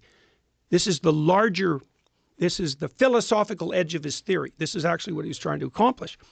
How do you decide if an arrangement is good versus bad or good versus evil? Well, Piaget went to children to find that out. It's like, okay, you want to set up a game. Why? Well, game is it's the foundation of social interaction, right? You play a game with one other person, and then maybe you can play a game with a bunch of people, and then you can play a game with one person or a bunch of people across a long period of time, and then you could do it in a way that improves. Okay, so what are the rules? If you're a little boy, she has to want to play. And then you have to play with her in a way so that she wants to play with you again. If you do that, then you have a friend. And that iterates. Now, so you can imagine that there's a structure of voluntary play that's really quite stringent. But this is what you do on your podcast. Seriously. And that's why it's so attractive to people. You know, and that's the core of what you might call objective morality. It's like there's a very limited number of ways to play, to offer a game that someone else wants to play. And then there's a very limited number of ways to play that game so that they want to keep playing with you. And then you could, if you add that additional constraint of improvement across the games, you've got the straight and narrow path. Right? And then it's marked by, we're really trying to do this at ARC. We want to offer a vision that people want to accept or even thrilled to accept, because that's even better, right? A game that you'd be thrilled to play. So one of the things we're doing on the energy side, I'm going to an event with Alex Epstein here in 2 days, talk to energy executives about this. You know, well, what kind of world do you want to see? Well, how about a world where there's so much energy that poor people can afford it? How'd that be for a vision? Like, have you got a problem with that? Well, poor people can't have energy because that'll destroy the planet. It's like, no, poor people can't have that energy because you'd have to let go of the game that you're playing as a narcissistic psychopath that's elevating your status inappropriately, and you're perfectly willing to sacrifice the world's poor to continue your grip on power. How about that for a psychological interpretation? Right. And how about this as an alternative? Why don't we do everything we can to drive energy costs down to the lowest degree that's sustainable, like in a market economy, and make energy available to everyone so that we eradicate absolute poverty? Why wouldn't the left line up again around that? Because the left hypothetically serves the poor. It's like nothing serves the poor better than an ethos first. We've got to get that right because we're also interested in getting the story right. But after that, on the material side, there's nothing more important than but cheap can I stop energy. you for a second there? I don't think people on the left are getting that message. I don't think they're hearing that this is exactly what third world countries need, is a reliable source of energy and industry to elevate themselves out of poverty. They're not. They're not getting that, but it's not the problem of the people that are on the left, like the general followers. Well, it might be a problem that's facilitated by the psychopathic fringe types. Like, look, I think It's not offered to them, is my point. yeah. The question is why not? And the reason is like this is part of the. You talked to Lomberg, right? To Bjorn. And Yeah. Bjorn's pretty good on this, or very good on this, I should say. Yes. To give him credit. And he would like to see a world where, and he's part of ARC, he'd like to see a world where we make energy abundance a top priority. It's probably the only way you're going to pull third world countries out of dire poverty. Well, it's also, as far as I can tell, the only way that you pull them out of environmental catastrophe. Right. Because if you want to produce an environmental catastrophe, a true environmental catastrophe, how about a 3 or 4 year famine? So that everyone there kills all the animals, for example, or dies, right? So we also know that if you get people above $5,000 a year GDP, then they start paying attention to long-term environmental sustainability because they don't have to scrabble around in the dirt for their next meal. So then we could say, well, how about we have a future of sufficient abundance so that no one is deprived of energy or opportunity for their children? Right. Well, that sounds like an invitation. Now, if you hate people and you think the industrial enterprise is a stain on the planet and that we're viruses or cancer on the planet, then you're going to have a problem with that. But my sense, too, is that if we had enough energy, we could make all the deserts bloom.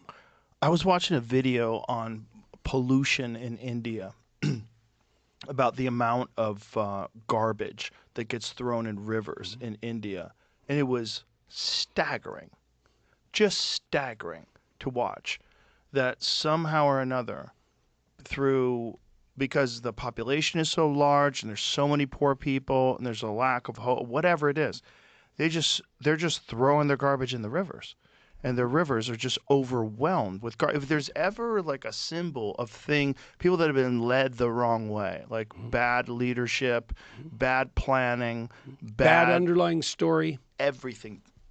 That's it. When you look in your river and it's all you see is water bottles, all you see is floating plastic. That's the whole river. And you know that if you get in that water, you're going to get sick. And yet no one looks at it as this number one priority. Like, what do you always say? Clean your room, make your bed. Like, right? Yeah. What's going on? Like, Well, and you want to incentivize people to pay attention to their local environment. And you do that in part by ensuring that they're not living so close to the edge of catastrophe that they can only think about today. Right. And if you start from the mindset that, can I tell you another story? sure. Okay. You tell me all the stories. You don't have to right. ask questions. All right. This is a really cool story. Okay. This is how to set the world right, this story. So I've been traveling around lecturing about my book, and I wrote a chapter on Abraham in that book. And Abraham is the father of, in principle, Islam, Christianity, and Judaism, right? He's the father of nations. That's how the story goes. So when God comes to Abraham in a very particular way, it's one of the ways God is characterized in the Old Testament. So this is like a definition of God, right? It's not a testament to God. It's a definition of what God is. Okay, so Abraham, he doesn't hear anything about God till he's like 70. And he's already living in privileged paradise because his father and his mother are rich. And so he doesn't have to lift a finger. If life is about having your needs met, Abraham's got it covered. And so he lives like a satiated infant till he's 70. And then a voice comes to him and it says, you are required by the God of your ancestors to leave your zone of comfort, to leave the wealth of your father, to leave your nation, to leave your language, to go out into the world and have your terrible adventure. And if you do that, so now imagine that's the call to adventure. If you do that, these things will happen. This is the covenant that God makes to the Abrahamic people. It's so cool. I just talked to Brett Weinstein about this from an evolutionary biological perspective on the road because I wanted him to evaluate the story I'm going to tell you from an evolutionary perspective. So God is the voice that says to Abraham, if you follow the call of adventure, you'll be a blessing to yourself. So that's the meaning of life, right? To have the adventure. You'll do this in a way blessing to Yeah, yourself. yeah, because the adventure is compelling. Responsible romantic adventure is the most compelling pathway, right? And if it's intense enough, it justifies the suffering, right? It's a reason to get up in the morning, even if you're in pain. Okay, then he says, there's another thing that'll happen too, which is that your name will become known among your people for valid reasons. So that's that genuine reputation that we talked about. So if you follow the pattern of adventure properly, you'll be a blessing to yourself, and your name will become known among your people for valid reasons. So that's a good deal. You'll do this in a way that will maximize the probability that you'll establish something of permanence or even eternal permanence. So Abraham is offered, if he accepts the call and makes the proper sacrifices along the way, God says your descendants will outnumber the stars. So he establishes the pattern of fatherhood that best propagates down the generations, which is the same as following the pathway of adventure. Then he says, you'll do this in a way that will make sure no one can stand before you, right? So that if you adhere to that adventurous spirit and you propagate it, all enemies will either be converted into friends or flee before you. And then you'll do it in a way that brings abundance to everyone. And so now, Matt, this is the question I'd ask Brett. So imagine this. So imagine that we have an instinct in us, or a divine voice, I don't care which of those you use, an instinct within us that calls us to develop, right? That puts us on the edge. And that's not the same as looking for infantile satiation or the gratification of our needs. It's genuinely this call to expand yourself and to be on the edge and to develop. That if you did that, to follow that instinct, then you'd be a blessing to yourself. Your name would become known among your people. You'd establish something of permanent significance. No one could stand before you, and it would bring abundance to everyone. Right? And then in the Abrahamic story, what happens is that as Abraham accepts that, goes out in the world, and then he has a series of adventures, each of which requires a more complete sacrifice. Because as you develop under the influence of this call, what you're required to do is to live more carefully in accordance with your expanding domain of opportunity. And that's the pathway forward. So I asked Brett about that, because this is different than the selfish gene idea, right? It's like there's an instinct within us that calls us to develop, that pulls us out into the world. And if we follow it religiously and we make the proper sacrifices along the way, then those 5 things will happen around us. And that speaks of a concordance which has to be there. It has to be there between the spirit that develops us and the pathway that brings maximal benefit to the natural and the social world. And I can't see how that can be the case. If we're adapted to the world, that has to be the case, right? It has to be that if we follow the instinct that would best put us together psychologically, this quest, this adventure, that would also be the spirit that set the world in order, right? And that spirit, that whole thing, that's what's defined as God in that particular story, right? That resonates. Well, I can't see, the alternative is preposterous, right? The alternative is that we don't have an instinct to develop, and you know that's wrong. You just have to watch children, and you know that's wrong. You just have to watch yourself and the curiosity that you have and the desire for novelty and for learning. You know that's there. That's what you followed to make this show, definitely. And so the alternative is that instinct doesn't exist. Well, that's a stupid theory. Or what brings you into the world is done at the expense of other people in a way that won't enhance your reputation, in a way that has nothing to do with anything permanent, right? Then it would be sort of you against the world. That would be like a power orientation. You can get your way in the world, but you have to manipulate, you have to lie, you have to use compulsion, you have to use fear. You can't just rely on the quest, say, or your adventure. And I think you can.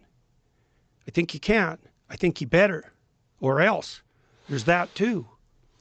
It's interesting because you're talking about tyrants, right? And you're talking about people of extreme power and how that corrupts.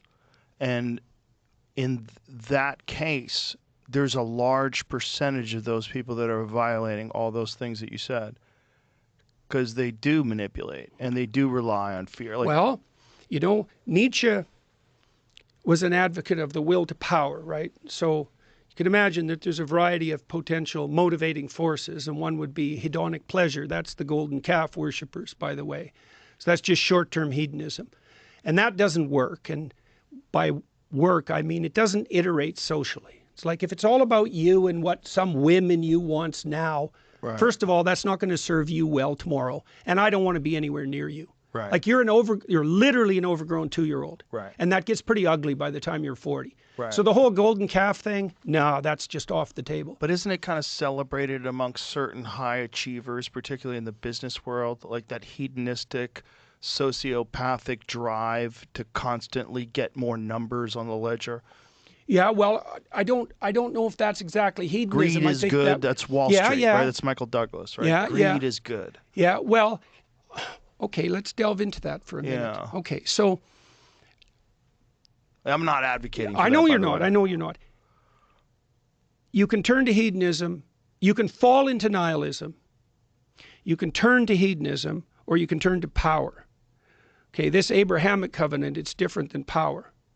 It's adventure. It's romantic adventure, actually. Right. That's not the only definition of God in the Old Testament, by the way. There's something deeper than that it refers to. So those are the options. Now, you said, don't the achievers, who are stacking up numbers, it's like they've found a way forward to attain status, but they've fixated on an element that shouldn't be fundamental. They're not trying to store up the treasure in heaven. They're trying to store up the treasure on earth, and that's better than not doing it. See, this is another thing we need to understand, because I've spent a lot of time, for example, trying to figure out why people are attracted to Andrew Tate. And I know why they're attracted to Andrew Tate. They'd rather be Andrew Tate than an incel. And they're right? It's best to give the devil his due. Like if you had to choose between being kind of flabby and unhealthy and resentful and in your basement looking at pornography, hating women because all of them reject you all the time and you deserve it, and you're ineffectual and the future looks pretty damn gloomy, and then you see Andrew Tate, who's tough and hyper masculine in an almost manner that's almost a parody, and wealthy and famous, and apparently has women at his disposal, with a fair bit of stress on the idea of disposal. You'd think, well, I'd much rather be him than me. That's the incorporation of the shadow from the Jungian perspective. It's like, Yeah. it's right. And you think about the number of men that are incels.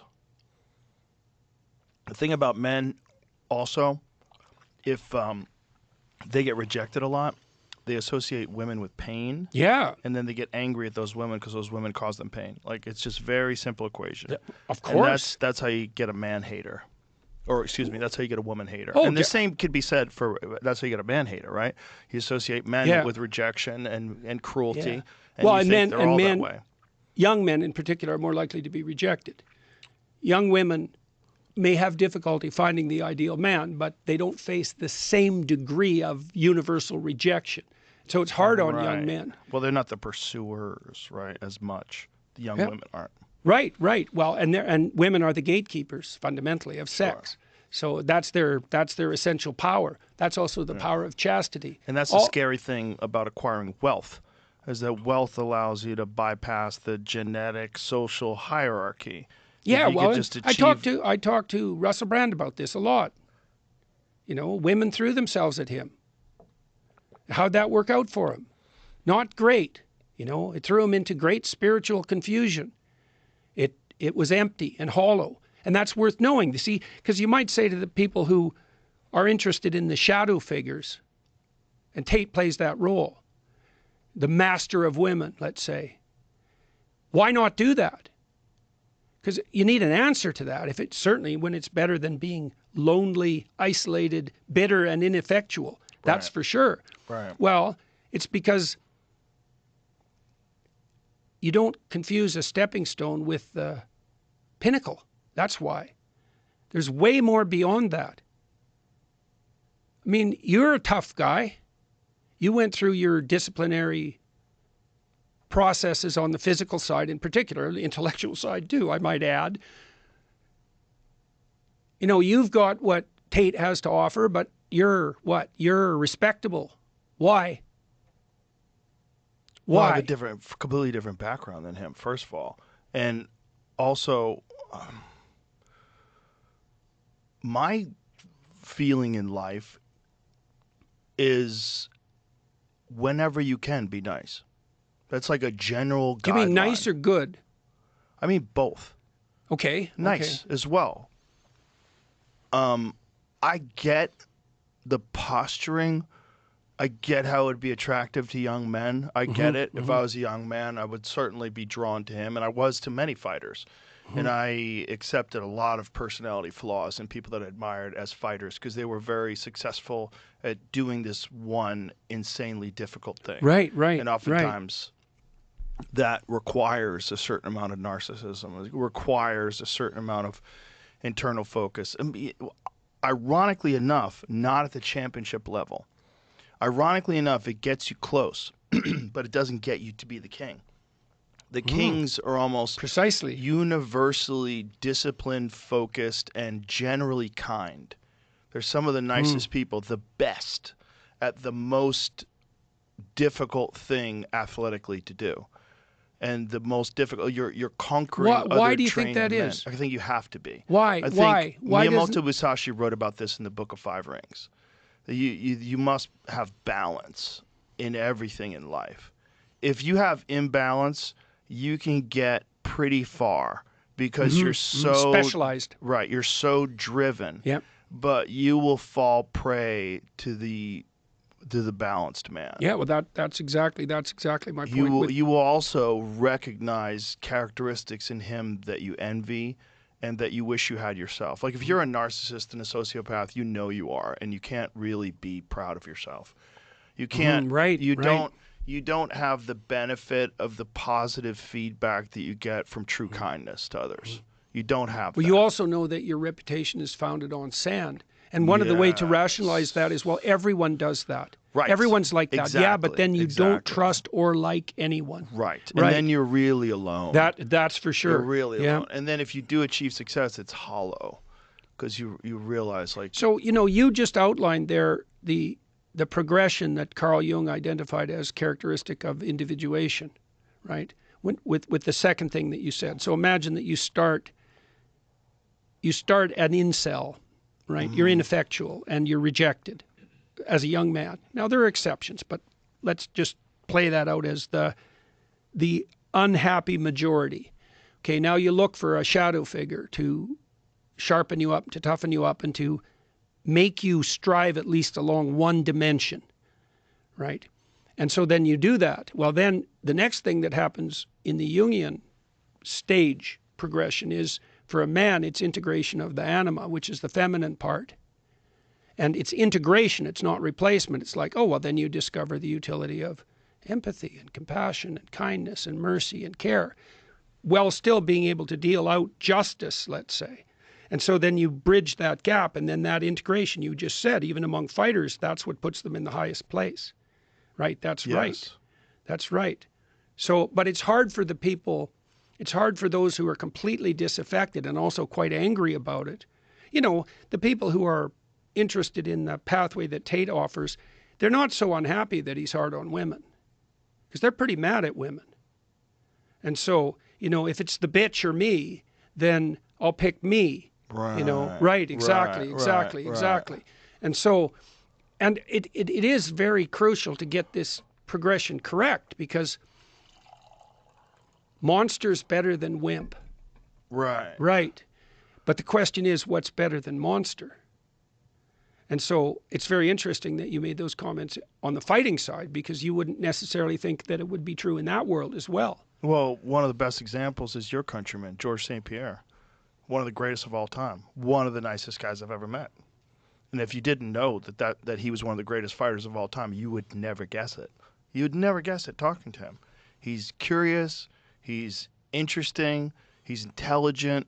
He's very well read. He's always interested in different things. He's constantly searching for new information. And as a martial artist, he is still on a quest of improvement, even though he's retired from competing. Always trains. He's constantly training. A quest for new information. Okay, so can I tell you a story about that? Please. All right, so this is the story that comes up at the beginning of Moses when he turns into a leader. So it's about how you turn into a leader. Okay, so he's already killed a man and he's left Egypt because of it. So now he's in this land called Midian, and he goes there and he chases some ruffians away from a well for these two girls who are drawing water. And they go and tell their father, and he says to them, bring this young man home to have dinner. So he does, and then he gets married to them. And then he becomes a shepherd. And this is crucial because the shepherd's an image that runs through the biblical corpus, right? Well, shepherds at that time lived by themselves in the wilderness on their wits, and they kept the wolves and the lions at bay with primitive weapons. So these were tough guys. And they cared for the most vulnerable. So a shepherd is an image of optimized ordinary masculinity. You can take care of yourself, you can keep the monsters at bay, and you attend to the most vulnerable. So Moses has got that. He's a shepherd. He's a successful shepherd. So now he's out there one day wandering around Mount Sinai. And Mount Sinai, or Mount Horeb, that's the place where heaven and earth touch. So that's where the messengers of the divine descend to earth. And so he's out there and something attracts his attention, makes him curious. That's the burning bush. It's not a forest fire. It's not something you can't ignore. It's something alive, because that's a bush. A tree is a symbol of life. And it's burning because things that are alive burn, right? That's metabolism. And an intensification of that, like a psychedelic intensification of that, that's what the burning bush is. And that's what glimmers to Moses. And he steps off the beaten track, right, to investigate what drives his curiosity. And so then he goes off the beaten track and he starts to delve deeply into the mysteries of the burning bush. And at some point he realizes he's on sacred ground. He takes off his shoes. That's a symbol of willingness to transform identity, because shoes signify identity, right? They're part of your costume, your working man's costume. And so then he continues to commune with the burning bush. He gets deeper and deeper into something. He makes himself a specialist by following what compels him and delving deeply into it. And when he gets deep enough into it, to the bottom, the voice of eternity speaks to him and says, you're now no longer who you were. You're now a leader. You have to go back to your people. You have to stand up against the tyrant. You have to tell the slaves that they need to leave their tyranny and their slavery and serve me in the wilderness. And you have to do that now. And Moses says, I can't, because I can't speak. I'm slow of tongue. And God says, basically, that's your problem. And with me on your side, we can sort that out. And don't you have a brother, Aaron? And can't he speak? It's like, bring him along for the ride. And so that's when Moses becomes a leader, right? And so that's the pattern. It's like ordinary masculinity. Those are the dwarves that Snow White serves before she meets the prince, by the way. The ordinary masculine, right? So, and those dwarves protect her from the evil queen that wants to suppress her by feeding her a poisoned apple. So Snow White has to learn to serve the ordinary man before she can find a prince. Yeah, something Disney missed completely in the last story. So what's the pattern? Well, you discipline yourself so you become a shepherd, and then you follow what compels you off the path. Then you take it seriously and get to the bottom of it, and then that transforms you. And thus transformed, you can face the tyrant. You can specify the promised land properly, and you can lead the slaves across chaos and blood, that's the Red Sea, and then through the desert, right? And so you said two things. You said that the good fighters have learned to integrate their civilized side, otherwise they don't get to be great, and that they continue the pathway of self-improvement, right? They continue to pursue what's calling to them. That's another definition of God in the Old Testament, by the way. What calls to you? That's the burning bush. The spirit of the burning bush is what entices you, what grabs your interest, what attracts your curiosity. And that's identical. The biblical claim is that's the same thing as the spirit of adventure. It's the same thing that speaks to Noah.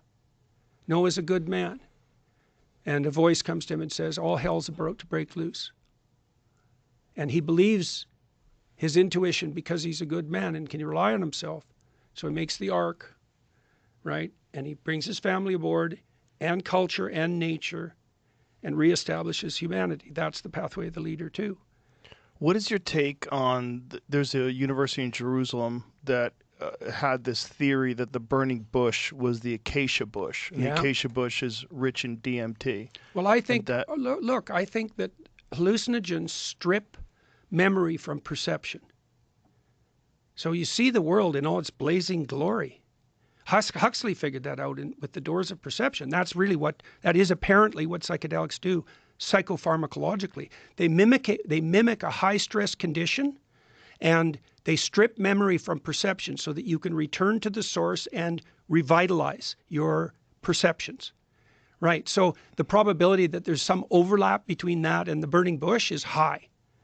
It's high, so to speak. High. Yeah. So I'll tell you one more thing, one more story, okay, if that's all right with you.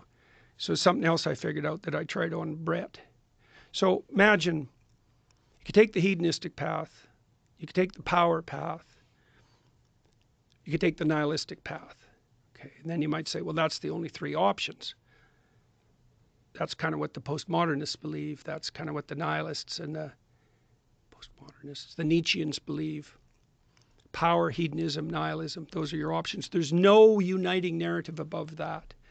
Okay, so in the story of Cain and Abel, two patterns are laid out that are different than that.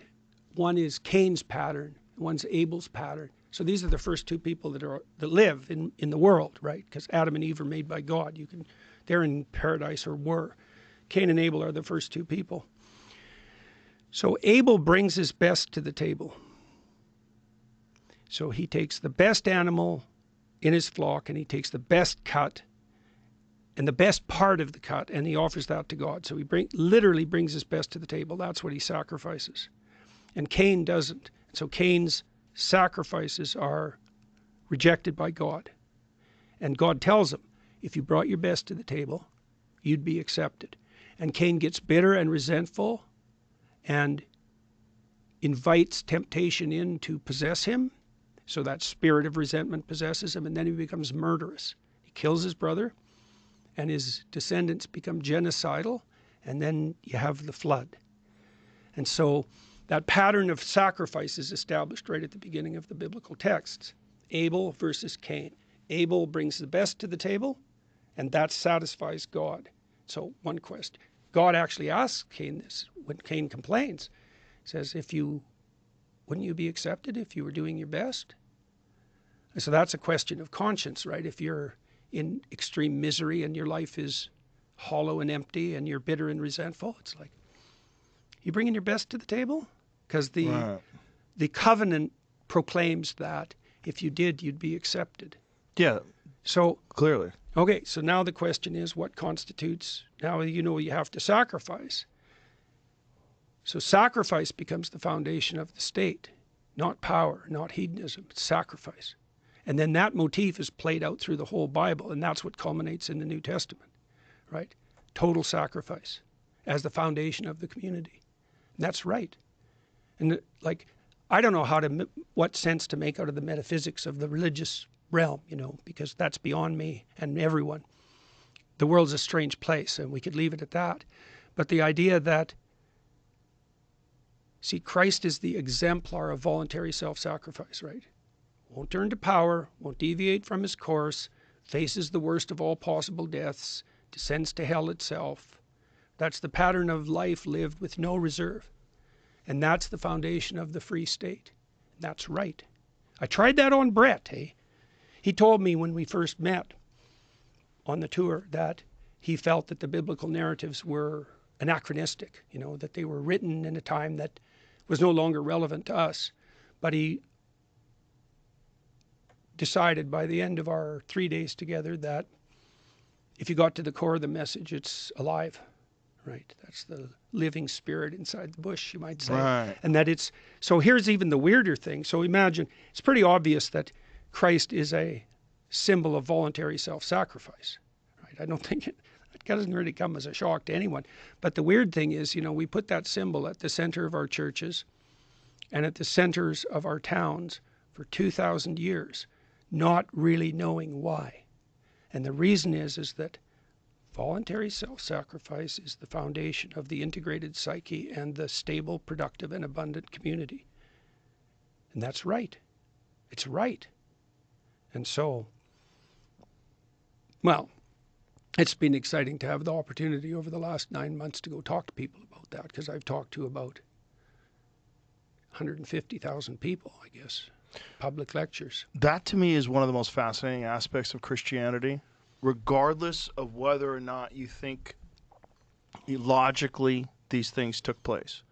Logically, these stories are a completely accurate depiction of exactly how it went. If you follow the principles, it's incredibly beneficial to your spiritual life as a person. Like you will. Well, that's a kind of interesting proof, isn't it? Because Yeah. it means that There's truth in it. well, there's certainly the spirit that makes, what would you say?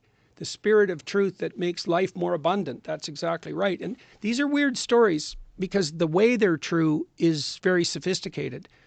They're true always. And that's different than a story about the past.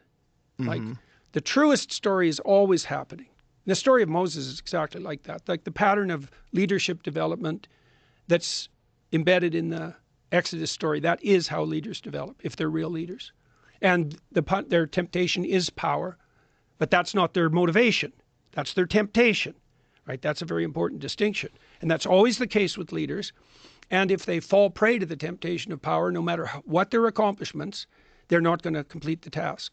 Right. And so there's a cool element at the end of that story too. You know, when Moses, just before Moses dies, he picks a scout from each tribe, 12 tribes, and he sends them to Canaan, which is the future. That's a good way of thinking about it. It's the potential place we could reside where everything was worked out, the land of milk and honey.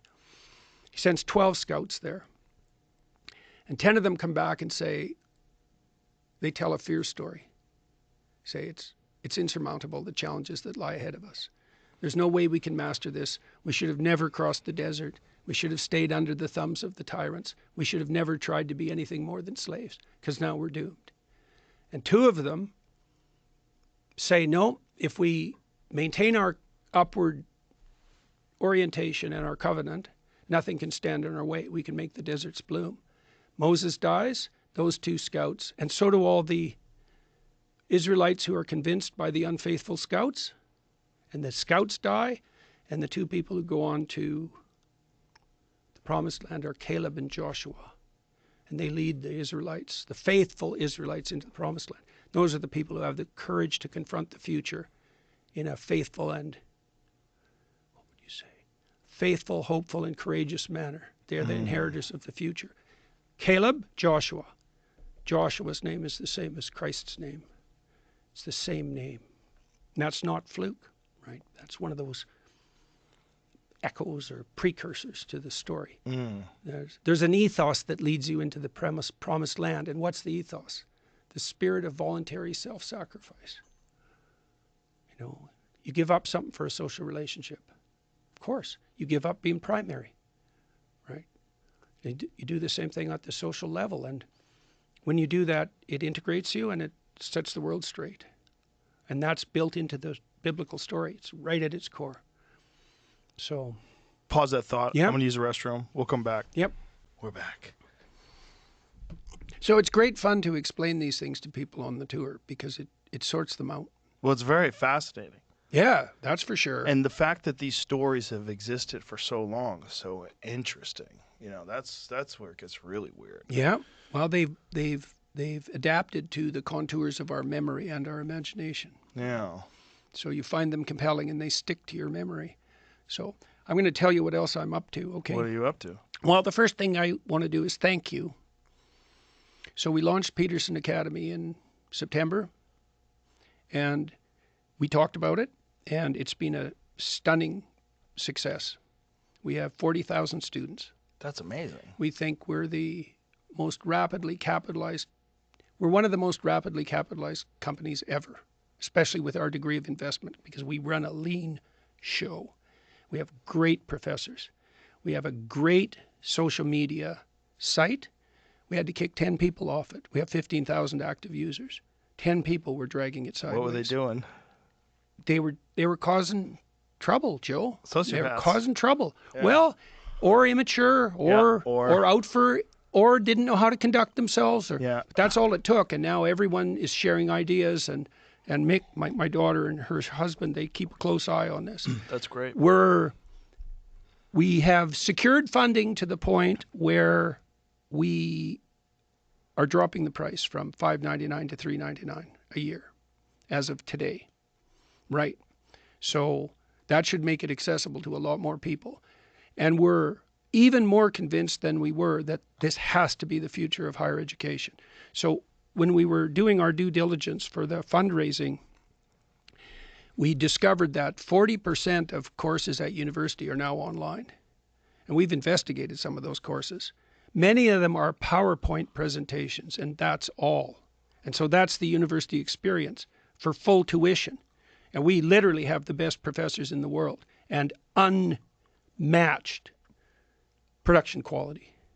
So, and we're filling in the social element too, because we want people to be able to meet. The social media platform does that. It's a very positive platform. We've already had our first couple announce themselves, which was quite fun. And we're going to do in-person events. Our first plan, we're going to do a cruise. Can I ask you this? Yeah.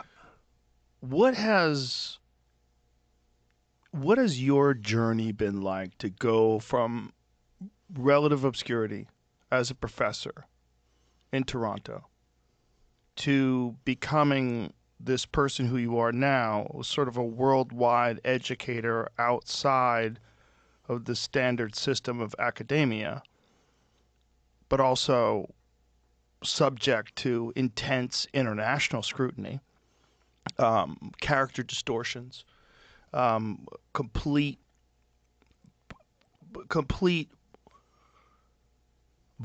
like what they've done to change your position, something like you are probably the most intentionally misrepresented person I know. Intentionally misrepresented. You see it with a lot of other people too, but with you, it's malicious. You know, I've seen it. But yet you have this desire inside of you to spread information and to educate And learn. I'm learning on the stage. What has it been like? How old were you when I first met you? It was like 53. 2015, right? Somewhere around 10 then? years ago, 53. Yeah. You were just encountering notoriety, just encountering attention, and what all the trappings that come with that. What has that been like navigating that? It's very unusual that a person becomes world famous, at 50. For ideas. Yes. Yeah, that's for sure. Well, first, it was exhilarating and painful to begin with. It was exhilarating because I knew the ideas that I was teaching at Harvard and at the U of T were revolutionary. I never could get over the fact that they allowed me to teach. Like, it was but the students loved my courses, and I was very diligent, so I stayed in my traces, so to speak. And I wasn't a revolutionary for the sake of revolutionary argumentation, and I was teaching about totalitarianism and great evil, and so it was hard to make a moral case against me, and no one was really inclined to, they were happy with my teaching, and as were the students. And I had a clinical practice, which was quite extensive. But then when I first started to lecture much more broadly, we rented a theater and I did a series on Genesis. That was the first foray out into the public space, and it sold out. Well, that was when I started to encounter pain, I would say, at a crowd level. And that was rough, Joe. Because I'm pretty good at getting people to open up to me right away. I learned that as a clinician, and to have thousands of people do that, that's pretty rough. Now, it was good. It was a good thing, like all things considered, because people would tell me how miserable they were, how discouraged, and how sidelined, and often how bitter, how addicted, how imprisoned, rough stories, and then tell me how much they had improved. But that was also, there was a tragic element to that because it didn't take that much, to tap them into the right orientation. And so there was sadness in that, to see all these people who were demoralized, thousands of them, and then to see how that could be rectified and yet hadn't been. That was rough. I'm sure that was what, there's many things that made me sick. I had a pre-existing condition that was autoimmune, but seeing all that was pretty rough. But knowing that it was possible to rectify it, well, there's nothing better than that. Like, wherever I go now, it's so interesting. Wherever I go now, I'm among friends. It's very strange. And I have security people, and they keep an eye on me, and all the interactions I have with people are positive. And I always take time for people, because, well, if they've been positively impacted by something that I've read or said, and they're trying to get their lives together, it's like, how about we encourage that? Right? Because more of that would be real good. And if we had enough of that, then more of that would be real good and real necessary. Yeah. And so... And good for everyone, too. Hey, absolutely. Yeah. Well, that's that abundance. It's like, you got your act together? Great. That'll be real good for you. Be great for your girlfriend. Be great for your kids. It'll be great for your community. Absolutely. And it's, well, the Christian ethos, the emphasis is redemption one soul at a time. Well, I'm a psychologist, That's what I think. One person at a time. Because everyone's connected way more intensely than we think. Yeah. And so there's no such thing as a trivial person. And there's no such thing as a trivial sin or a trivial accomplishment for that matter. And so, and I know that. I studied totalitarianism for a long time. I know how it comes about. It comes about when everyone lies about everything, all the time. And the way you stop that is by not lying. And that's how it stops. So what's it like? Painful and insanely exhilarating at the same time. And, the balance has shifted over the years to the exhilaration. Once I got on top of it, once I got my health under control, which required pretty stringent discipline. Like I eat steak, and when I deviate from that, things start to fall apart around me pretty quick. Isn't it crazy that alone is polarizing? You're eating all the steak. Yeah. You're contributing to the downfall of civilization. You're destroying the environment. Don't you know that cows are the #1 producer of... I know. We got to stop eating meat, Jordan. We eat too much meat, and that's why the world's... Meanwhile, China's opening up coal plants every week. It's hilarious. Yeah, well, that's just another... Okay, so it's also surreal. And that's one element. The diet thing, not just alone, is surreal. I mean, my daughter was so sick, and now she's great. Isn't it crazy? It's crazy. Well, my wife is on this carnivore diet too, and it's been unbelievably good for her. It's unbelievably good for almost everybody that I've ever met. That's what's really nuts. Well, it's crazy. For the mind. That's Well, your brain likes to run on ketones, as it turns out.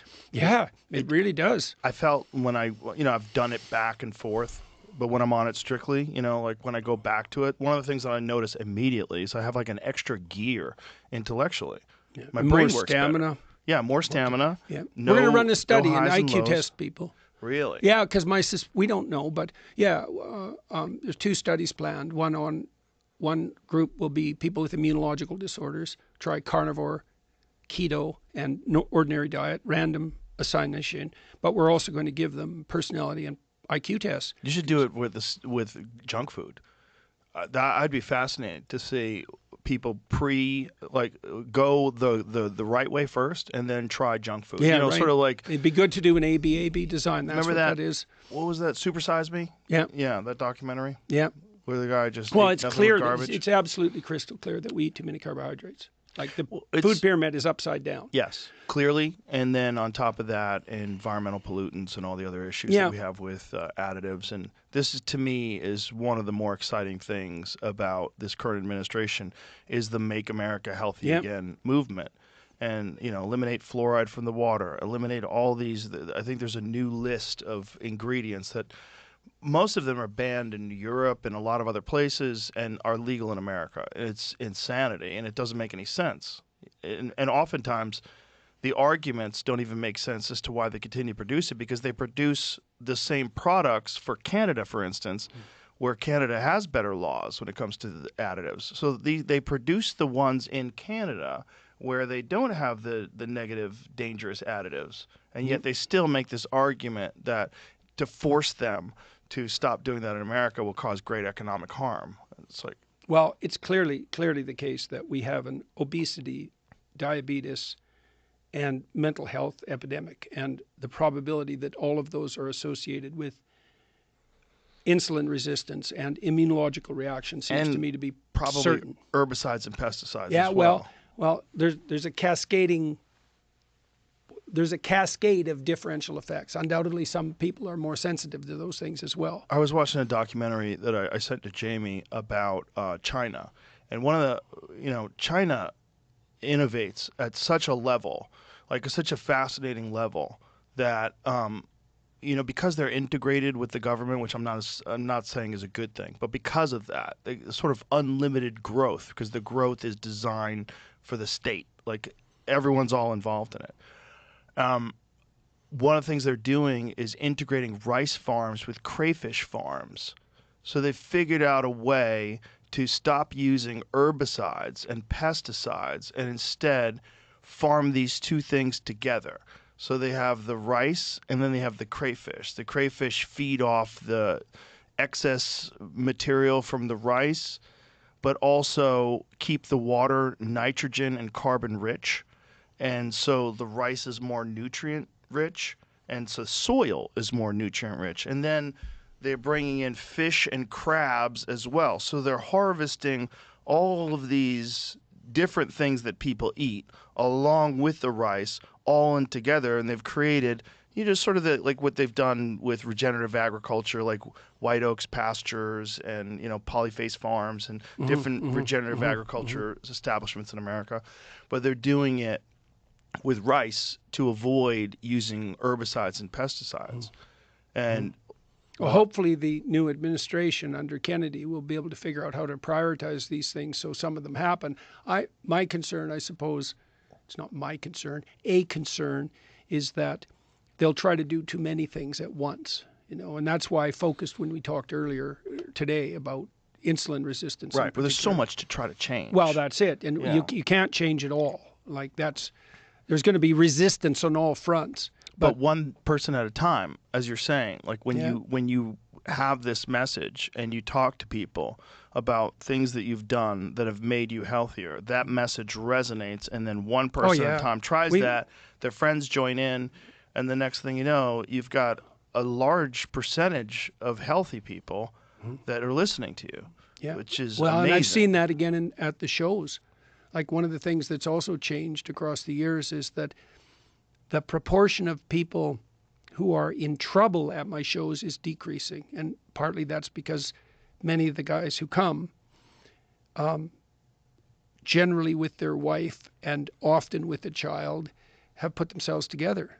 And then they're happy about that. And they tell me the story. And so that's great. Like there's nothing better than traveling all around the world and having people come up to you and say that they weren't doing so well and that their lives are way better now, and thank you. Yes, that's beautiful. That's a good deal. That's a great deal. That's a good deal. Those are my favorite stories that I hear from people that listen to the podcast. They're like, I've listened to the podcast, I lost 60 pounds, I started working out every day. I'm much healthier. I'm drinking a lot of water. I'm taking electrolytes and vitamins, and just my mental health has improved because of the daily exercise. I'm a different person. Yeah. I'm on the right path. Yeah, well, it's so that's very interesting too, that the fact that that's actually, you said those are the best stories that you can hear. I love those stories. Well, it shows you something about non-hedonistic motivation. It's like, imagine what you could have if you could have anything you wanted. Well, maybe, your imagination would drift first to the hedonistic side, or maybe the power side for that matter. It's like, no, how about you can wander around anywhere in the world, some isolated field with a castle on it in Serbia, and people that you've never seen will come up to you and say, I was having a pretty damn dismal time of it, all things considered, and I listened to what you wrote and said, and in consequence, I put my life together, and their wife is standing beside them going, yeah, he's really in a lot better shape. Thank you a lot. It's like, yeah. No, those are great that's stories. a good deal. That's a great deal. So when you ask what it's like, well, it's like a lot of that. Yeah. You know, and do you feel a burden? Do you feel like a sense of responsibility that is at times overwhelming because of this responsibility that you have? I think I felt more for a good while the pain of it. It wasn't the responsibility. Well, the intense connection you have to these people that are. Well, the responsibility makes you careful. You know, how careful are you? Pretty careful. Yeah. Yeah. Why? Because you have a responsibility. Yeah. But that's okay.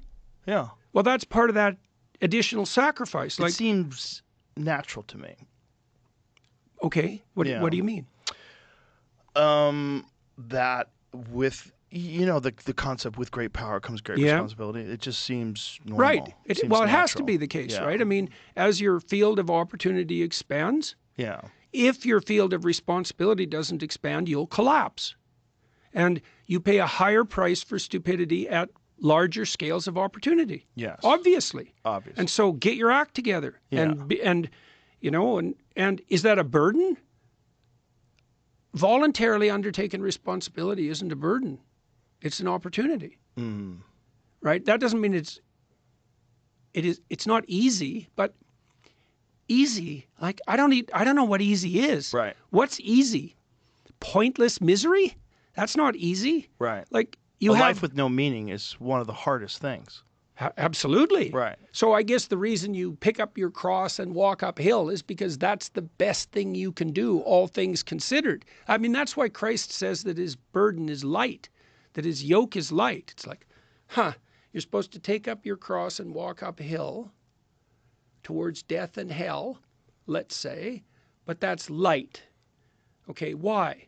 Because there's no better pathway than voluntarily undertaken responsibility. Well, definitely. That's psychologically impeccable statement. Like, there's no difference, statistically speaking, between thinking about yourself and being miserable.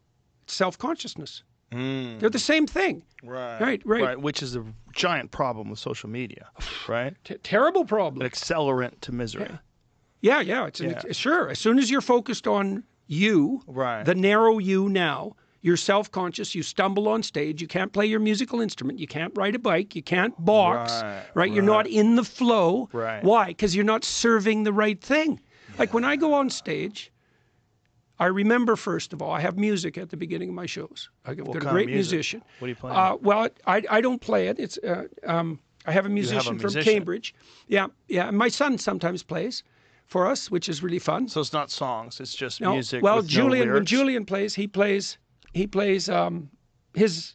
country music on a guitar and a couple of his own compositions. So it's been fun to have him along because he's quite good at it, and so that's really great. But the music, the Dave, the guy who plays for me, he starts out plays classical gas. He's kind of like a one-man band. He plays classical guitar, but he's got electronic instruments around him, and he can fill up the theater or the stadium. He likes playing in stadiums. And he ends with Inception on electric guitar, which is pretty hardcore rock, all things considered, and it gets everybody focused, you know. And then when I'm lecturing, I have a question, and I know that's a quest, and it's real because I pick something important that I would like the answer to, and then I explore that with the audience.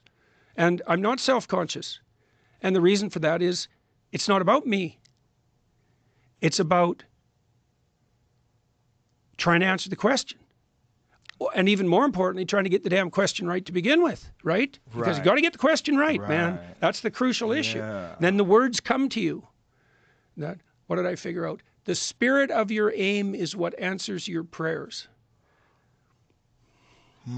Here's a brutal idea for you.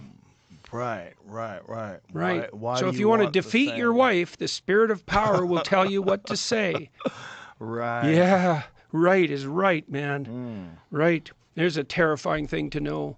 So if you aim upward high enough, then the spirit of upward aim reveals itself to you in words. That's right, in words and intent, and that's exactly right.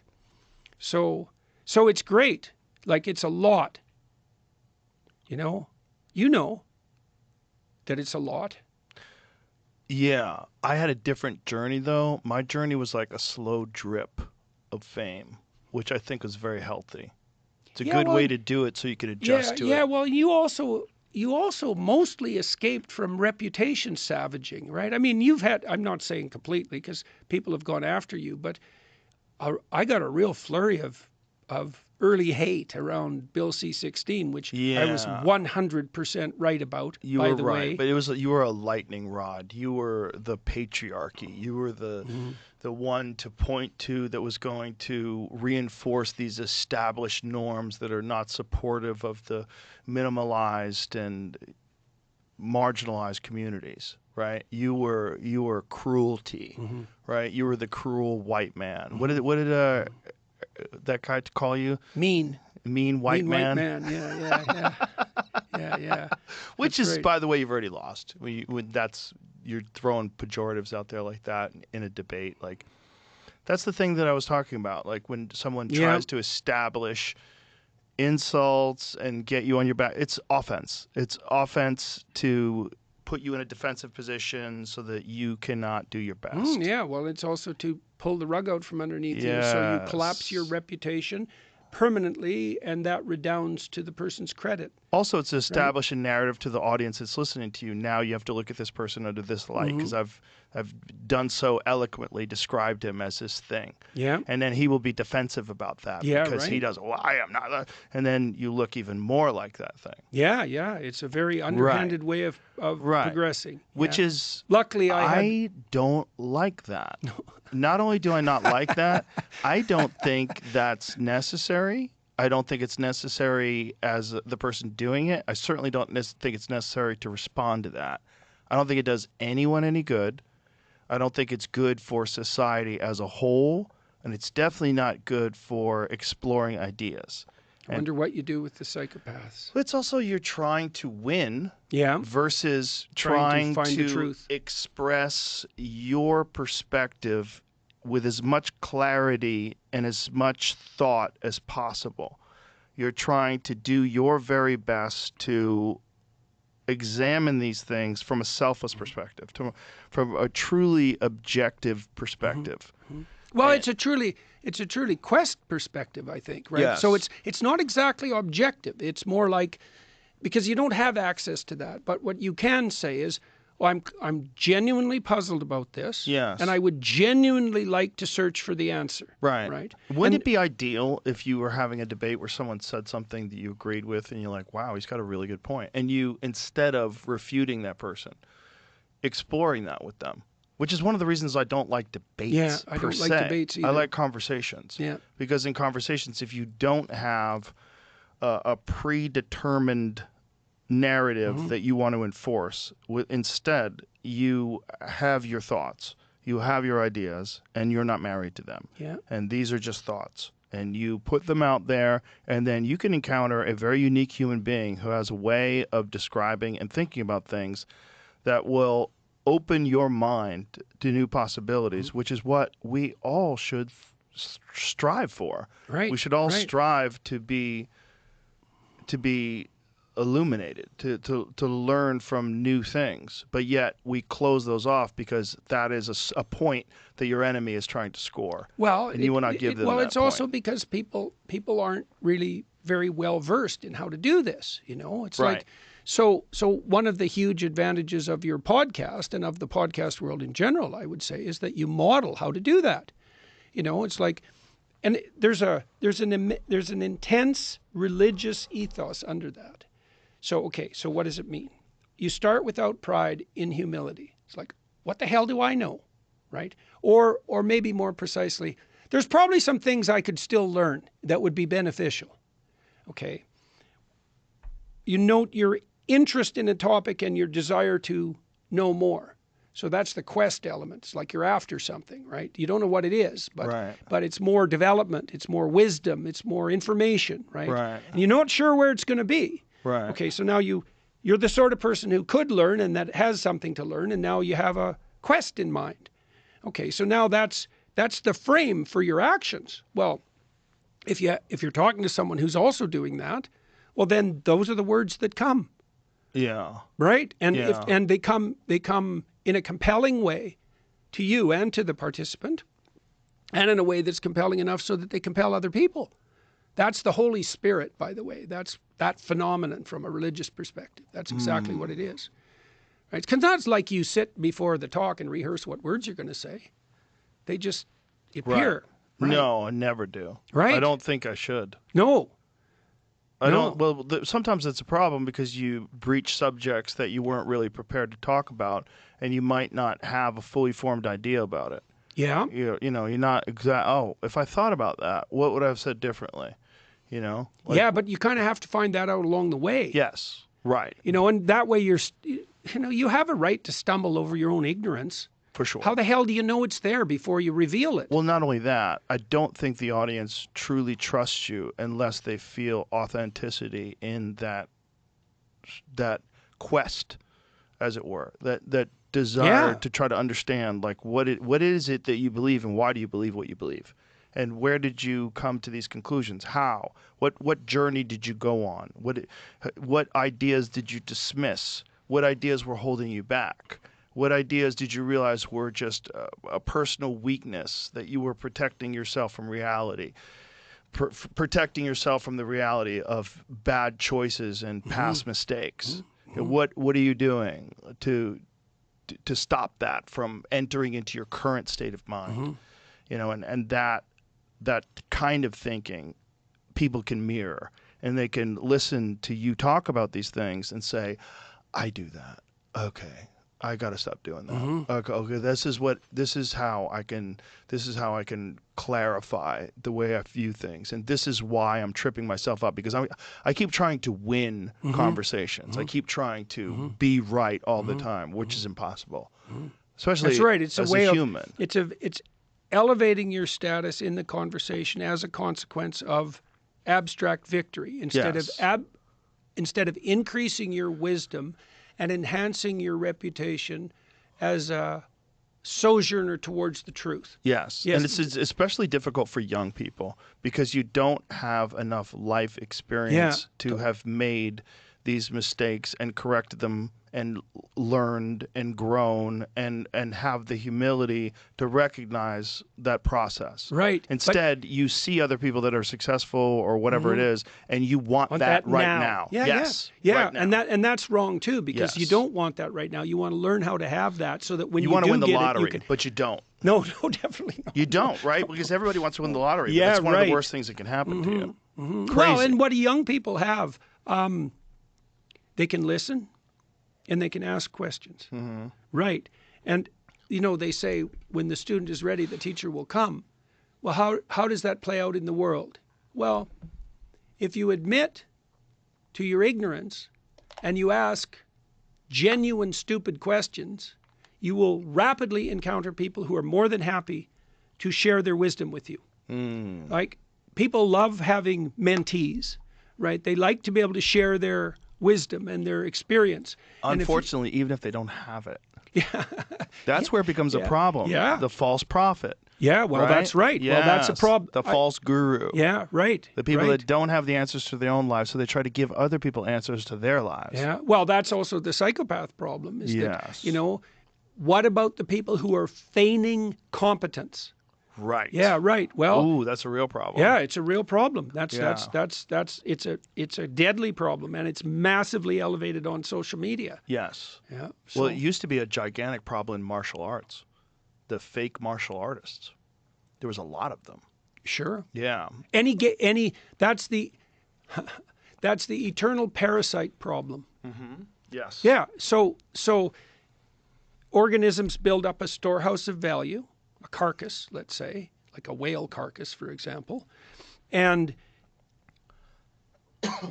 inevitably the parasites move in to invade it. Inevitably. And that's so consistent a pattern that sex evolved to stop it. How so? Well, parasites can reproduce faster than their hosts because they're simpler. And so they can swarm the host quite rapidly, especially if the host clones itself, because the host then stays identical physiologically across the generations. So the parasites can optimize to colonize the host, and that's the end of it. If you reproduce sexually, you mix your genes up. You pay a price. You lose 50% of your specific genetic heritage. But the advantage is you stay ahead of the parasites. So sex evolved to outwit the parasites. And a huge part of what we're seeing around us, and this is probably a consequence at the lowest level, base level, we've had a phenomenal boom in wealth since World War II. Phenomenal. We stored wealth everywhere. Like in Harvard at a $53 billion endowment. Well, the parasites found the wealth everywhere. Yeah. And they've invaded like mad. That's a great example of it. Hey, Parasites in academia are a great example of what you're talking media, about. Unearned. Legacy media. Yes. Science has been invaded that way. Yes. The political, this is a major problem. Right. You know, and so how do you protect yourself against the parasitical exploiters? Well, you could recognize parasitical behavior, right? When everything gets chalked off to racism and white supremacy, when they start using these pejoratives, they start throwing those around for everything. You know, that's one of the ways you recognize. You're like, oh, that's right. You're a parasite. You're not really doing science. You're not really doing academics. One of the hallmarks of identification from the clinical literature for the cluster B types, and so they have a parasitical element, histrionic, narcissistic, psychopathic, criminal, right? That's cluster B. They use false claims of victimization to manipulate. Yes. And so this is a particularly pernicious pathway because they parasitize empathy. Right. And the left is unbelievably susceptible to that because the left is full of empathic people. Right. And so those who parasitize empathy have a field day on the left. Right. Because the left is generally thought to be more educated, more compassionate, kinder, looking out for marginalized people. That's part of the ethics of it all. The ethic is pretty straightforward. Anything that cries is a baby. It's like, no, some things that cry are monsters. Ooh. Right. Well, let's take the case of Nicola Sturgeon, the Scottish Prime Minister, the previous Scottish Prime Minister. Any man who wants to can be a woman. It's like, okay, any man. You mean any man, do you? Yeah. Have you encountered the nightmare men? Oh, they don't exist. They're all victims. Yeah. You just bloody well wait till you encounter one. You'll change your story very rapidly. And for the naive and sheltered empaths of the radical left, they're either psychopaths, so they're wolves in sheep clothing, or they're people that are so naive that the what would you say, Red Riding Hood's grandmother can definitely have his way with them. Yes, that's literally something that I use as an example in my Netflix special. I said that I think there are people that feel like they're trapped in a woman's body, and then there's also people that are out of their fucking mind. They're crazy, and that they're all not throughout just history. crazy. But what I pointed out all throughout history, when you wanted to make like a killer in a movie scarier, you put him in a dress, like Norman Bates in Psycho, Silence of the Lambs, and I used the Big Bad Wolf. I'm like, it's literally a wolf dressed up like a woman. Like that's literally what it is, and they've somehow or another completely abandoned this one aspect of masculinity that's one of the more terrifying, is the predatory pervert. And they've given the predatory pervert a privileged position. Right. And that's That's Eve's sin, by the way. One of the craziest things about it is they've completely abandoned the idea of the pedophile and then the monster and the sexual pervert, and the attacker, the assaulter, the person who, when you give a guy, you say, all you have to do is say you're a woman. Now you have access to whatever women's spaces. Yeah. All the women's spaces. You could victimize them. You could fight them. You could beat them in sports. You could dominate them in all games.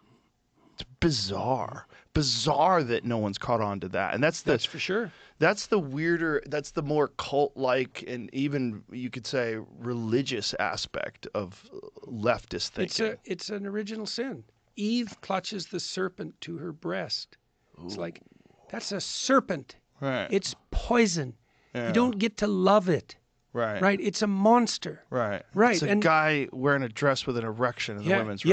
Yeah, right. Yeah. Right. Or worse. Yeah, or worse. Or worse. Yeah, or a lot worse, yeah. Well, right. And there are no shortage of naive people who've never really encountered a monster and have no imagination for it. But there's also people that are willing to justify the monster's behavior because the monster's a part of a protected class now. Yeah, well, that's part of that. Which is crazy. Well, the cluster B types use proclamation of victimization to parasitize. That's part of their clinical pathology. And they're Poor so me, I get to do ubiquitous. anything. And they're so common. Yeah. That's what's really crazy. And why is it that academia is overwhelmed by people like this? Is it because it's vulnerable to parasites? Sure, why not? It was a storehouse of unguarded value. Without any religious principles. Well, also, there's that too, and with no real gatekeepers. Right. And so, like the parasite problem is a very deep problem. So I can even give you an example of that. This is a hard one, but I'll try. In the Pinocchio movie, this also happens in Jonah, the story of Jonah. Remember, Geppetto ends up in a whale. It's like, what the hell? There's no explanation for that in the story. It's like he's out looking for Pinocchio, and now he's in a whale. Well, a whale is a giant carcass, right? And so when something dies, its spirit, what would you say?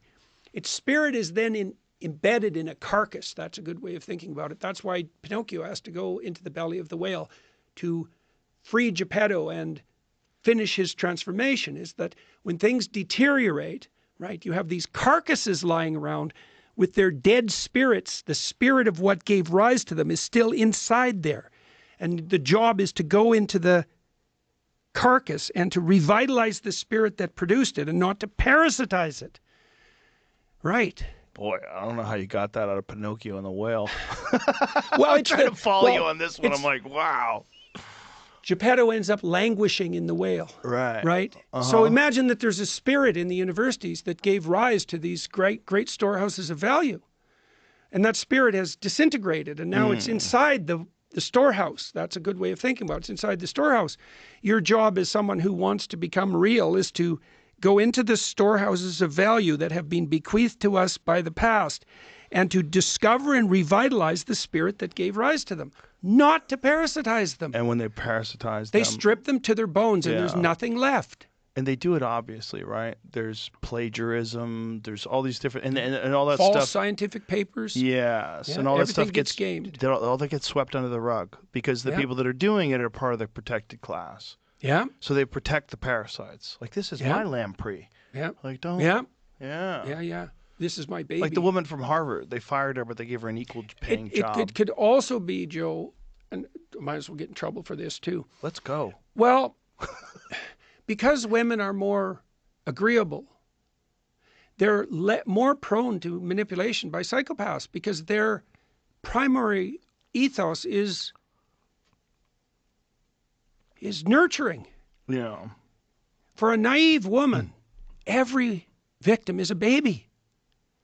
It's like, fine, 90% of them are victims. You could even say that about criminals. You go to a run-of-the-mill prison, and there's going to be people in there, and you heard their lives, you think, oh my God, no wonder. Right. And then there's another core group that's like, oh, I see who you are. You're if I saw inside your skull for 5 seconds, I'd have post-traumatic stress disorder. I'd never recover. Right? Those people don't exist. It's like, ho. Yeah. Oh yes, they exist. Yeah, they exist. Yeah, and they're very good at crying like infants. Yeah. Right. And then the naive mothers, come flooding out. The women dominated the universities from the 1960s onward. It's like, in come the parasites, and they're enabled. And what are they enabled by? Fascinating things to me is when parasites are confronted and they laugh.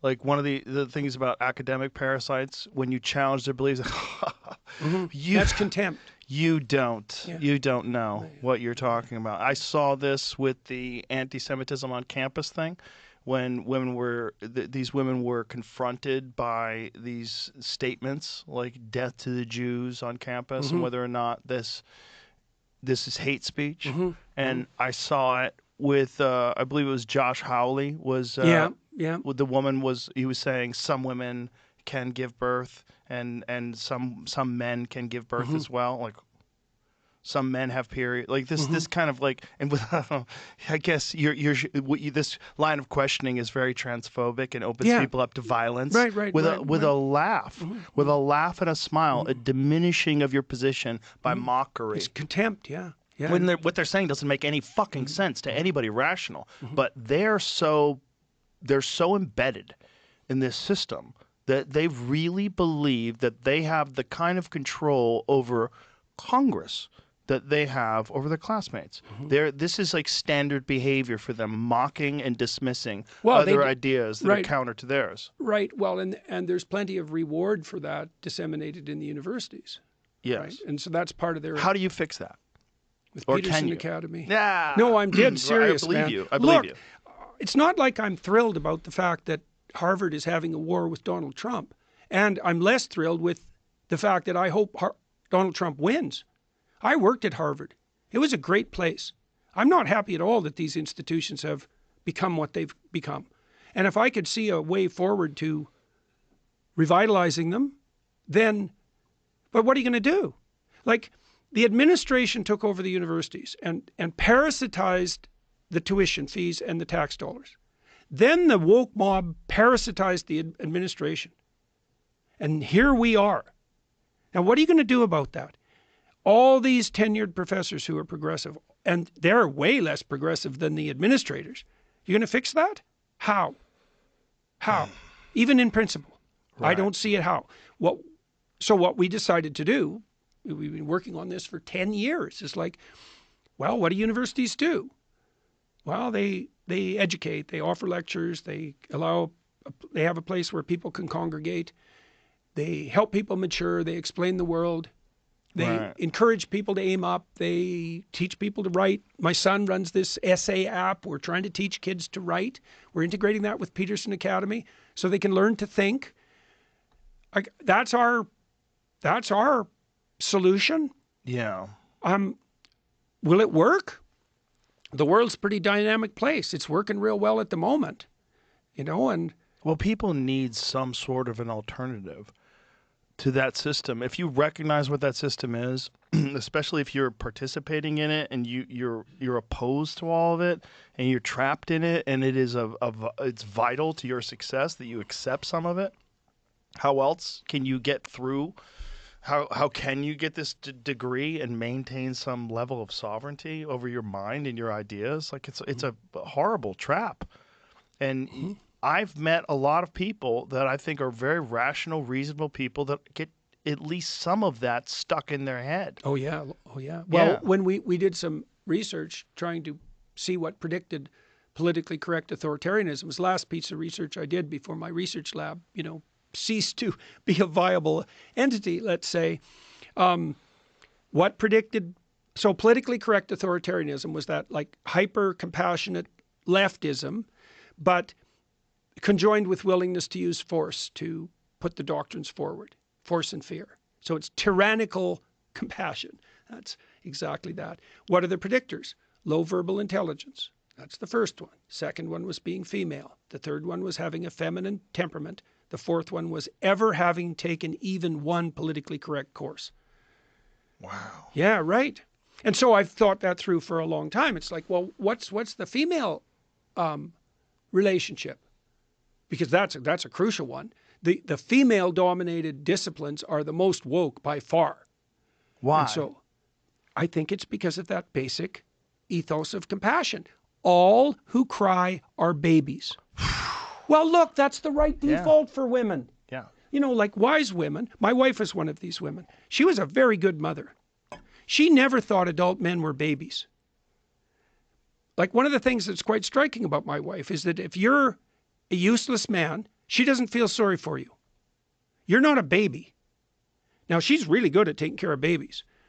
And so she's discriminating in her empathy. And we're in a situation now where people think that indiscriminate empathy is a virtue. That's Eve's sin. Right. See, Eve Literally, Eve wants to put the Indiscriminate feminine ethos at the top of the hierarchy of value. That replaces God, right? And that causes the fall. And then Adam, he's such a cuck that's exactly it, is that he goes along with her. He doesn't stand up and tell her that maybe she shouldn't be listening to poisonous serpents. He doesn't. He consumes with her what she delivers so that she'll be his friend, because you know how useful men like that are. Yeah. And then when the fall happens, he complains to God that God made Eve and cursed him with her. That's the story. So it's not just women. And we got to get this straight. Women with their drive towards indiscriminate compassion, so that even the serpents are their children. It's men too who won't say.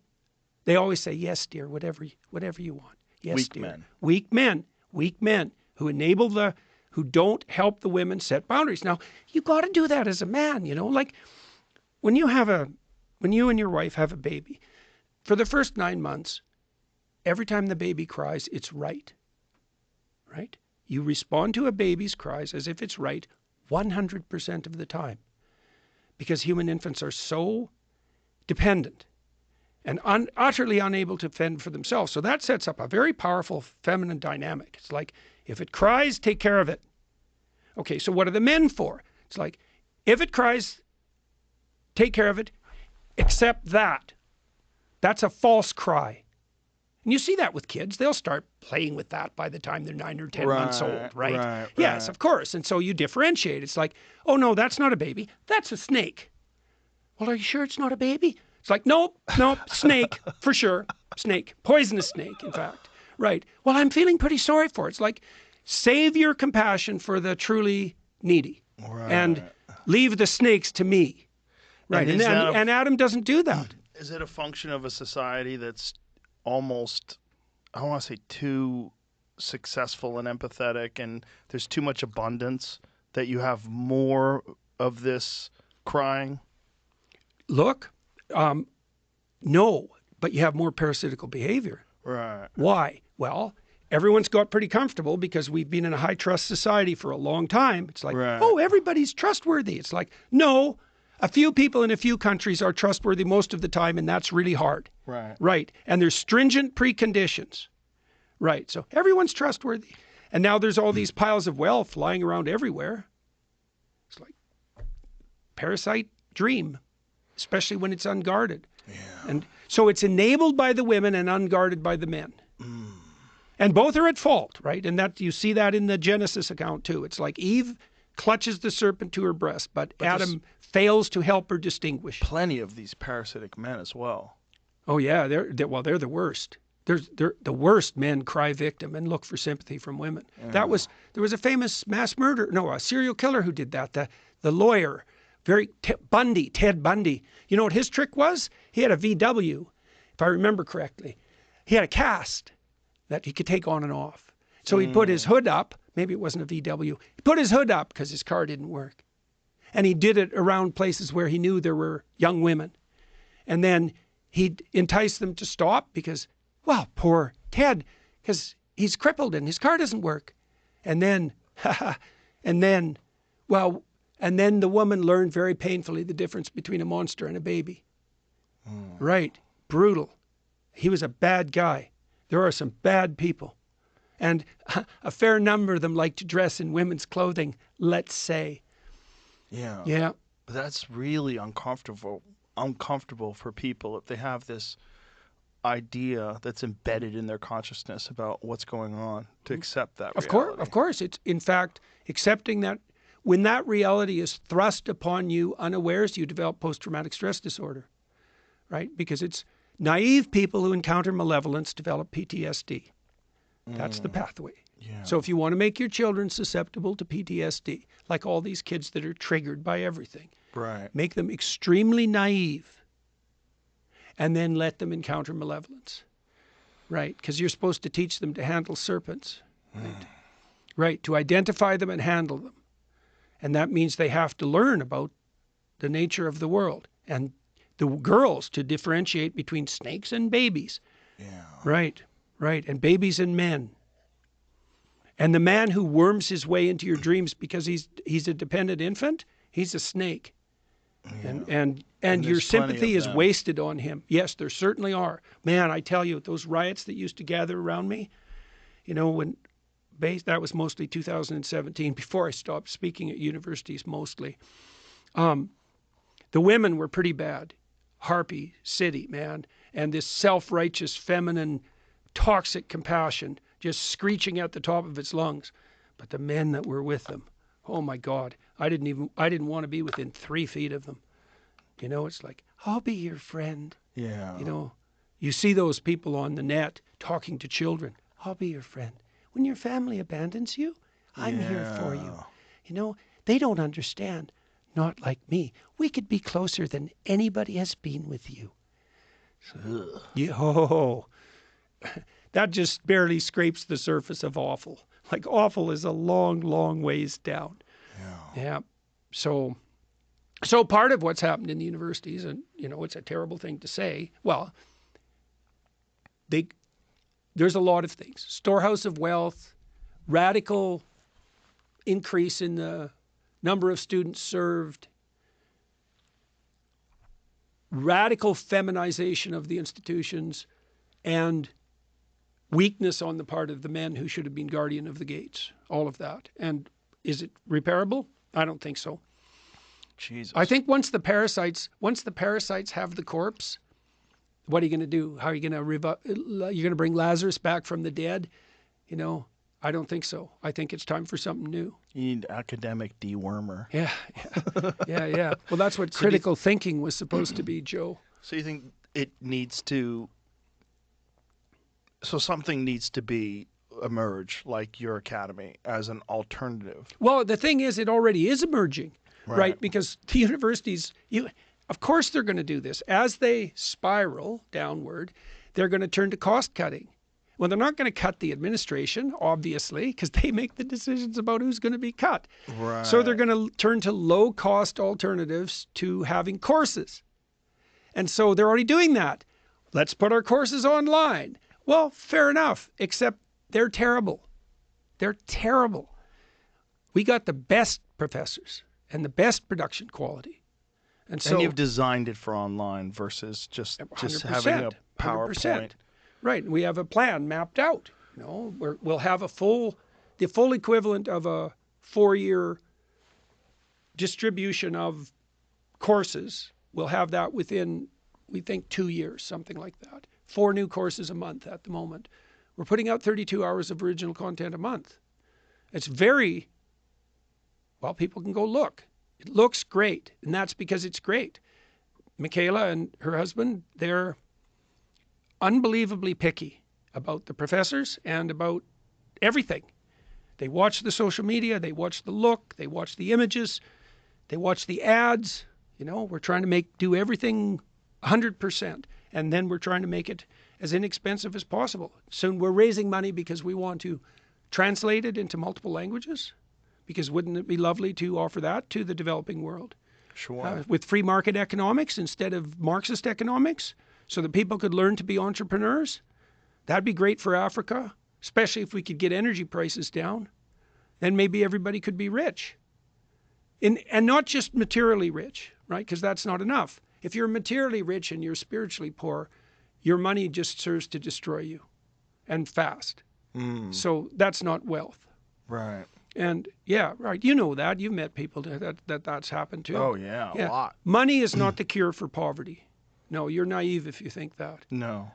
It's not the cure for being discontent either. But it does offer you freedom if you use it correctly. And that opportunity. Can give you opportunity. So it give you some relief from stress, which can give you some kind of happiness, but it's not the goal. No. Well, it has to be put in an ethical framework, or it'll just look. Money's opportunity. That's a way of thinking about it. And if you're going to the devil and you have money, you just go to the devil faster. I saw that lots of times in my clinical practice. Yeah. And maybe if you're aiming upward, then money can be a force multiplier, and it can be. You can make you can establish a solid institution that's provides mentorship and opportunity for people. And actually, that's the most fun to do that. It's by far the most fun to do that. to make something of genuine value. Yes. Why wouldn't you do that? Right. Only if you were cynical and unable, why not make something that works? That's much more entertaining, all things considered. And we're trying to do this with ARC, and it's going real well, And you were very helpful there too, that podcast that we did. There were lots of reasons that the climate apocalypse narrative has been falling radically apart. But that podcast that you and I did was definitely one of them. And I've interviewed a lot of good scientists who, they're not climate skeptics.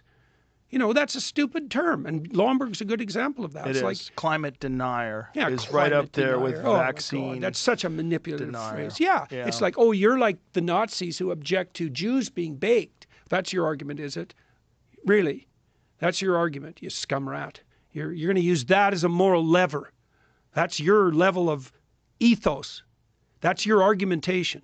You're going to take the worst slur you can possibly imagine, and you're going to use it to devastate someone's reputation publicly because you don't have a leg to stand on, because you're the kind of tyrant who uses fear to monger power. That's you. There's a psychological interpretation of the climate apocalypse scandal, and it's killing. It's destroying Germany. It's destroying the UK. Well, didn't Germany didn't they shut down a bunch of their nuclear plants? Yeah, and they replaced them with lignite coal.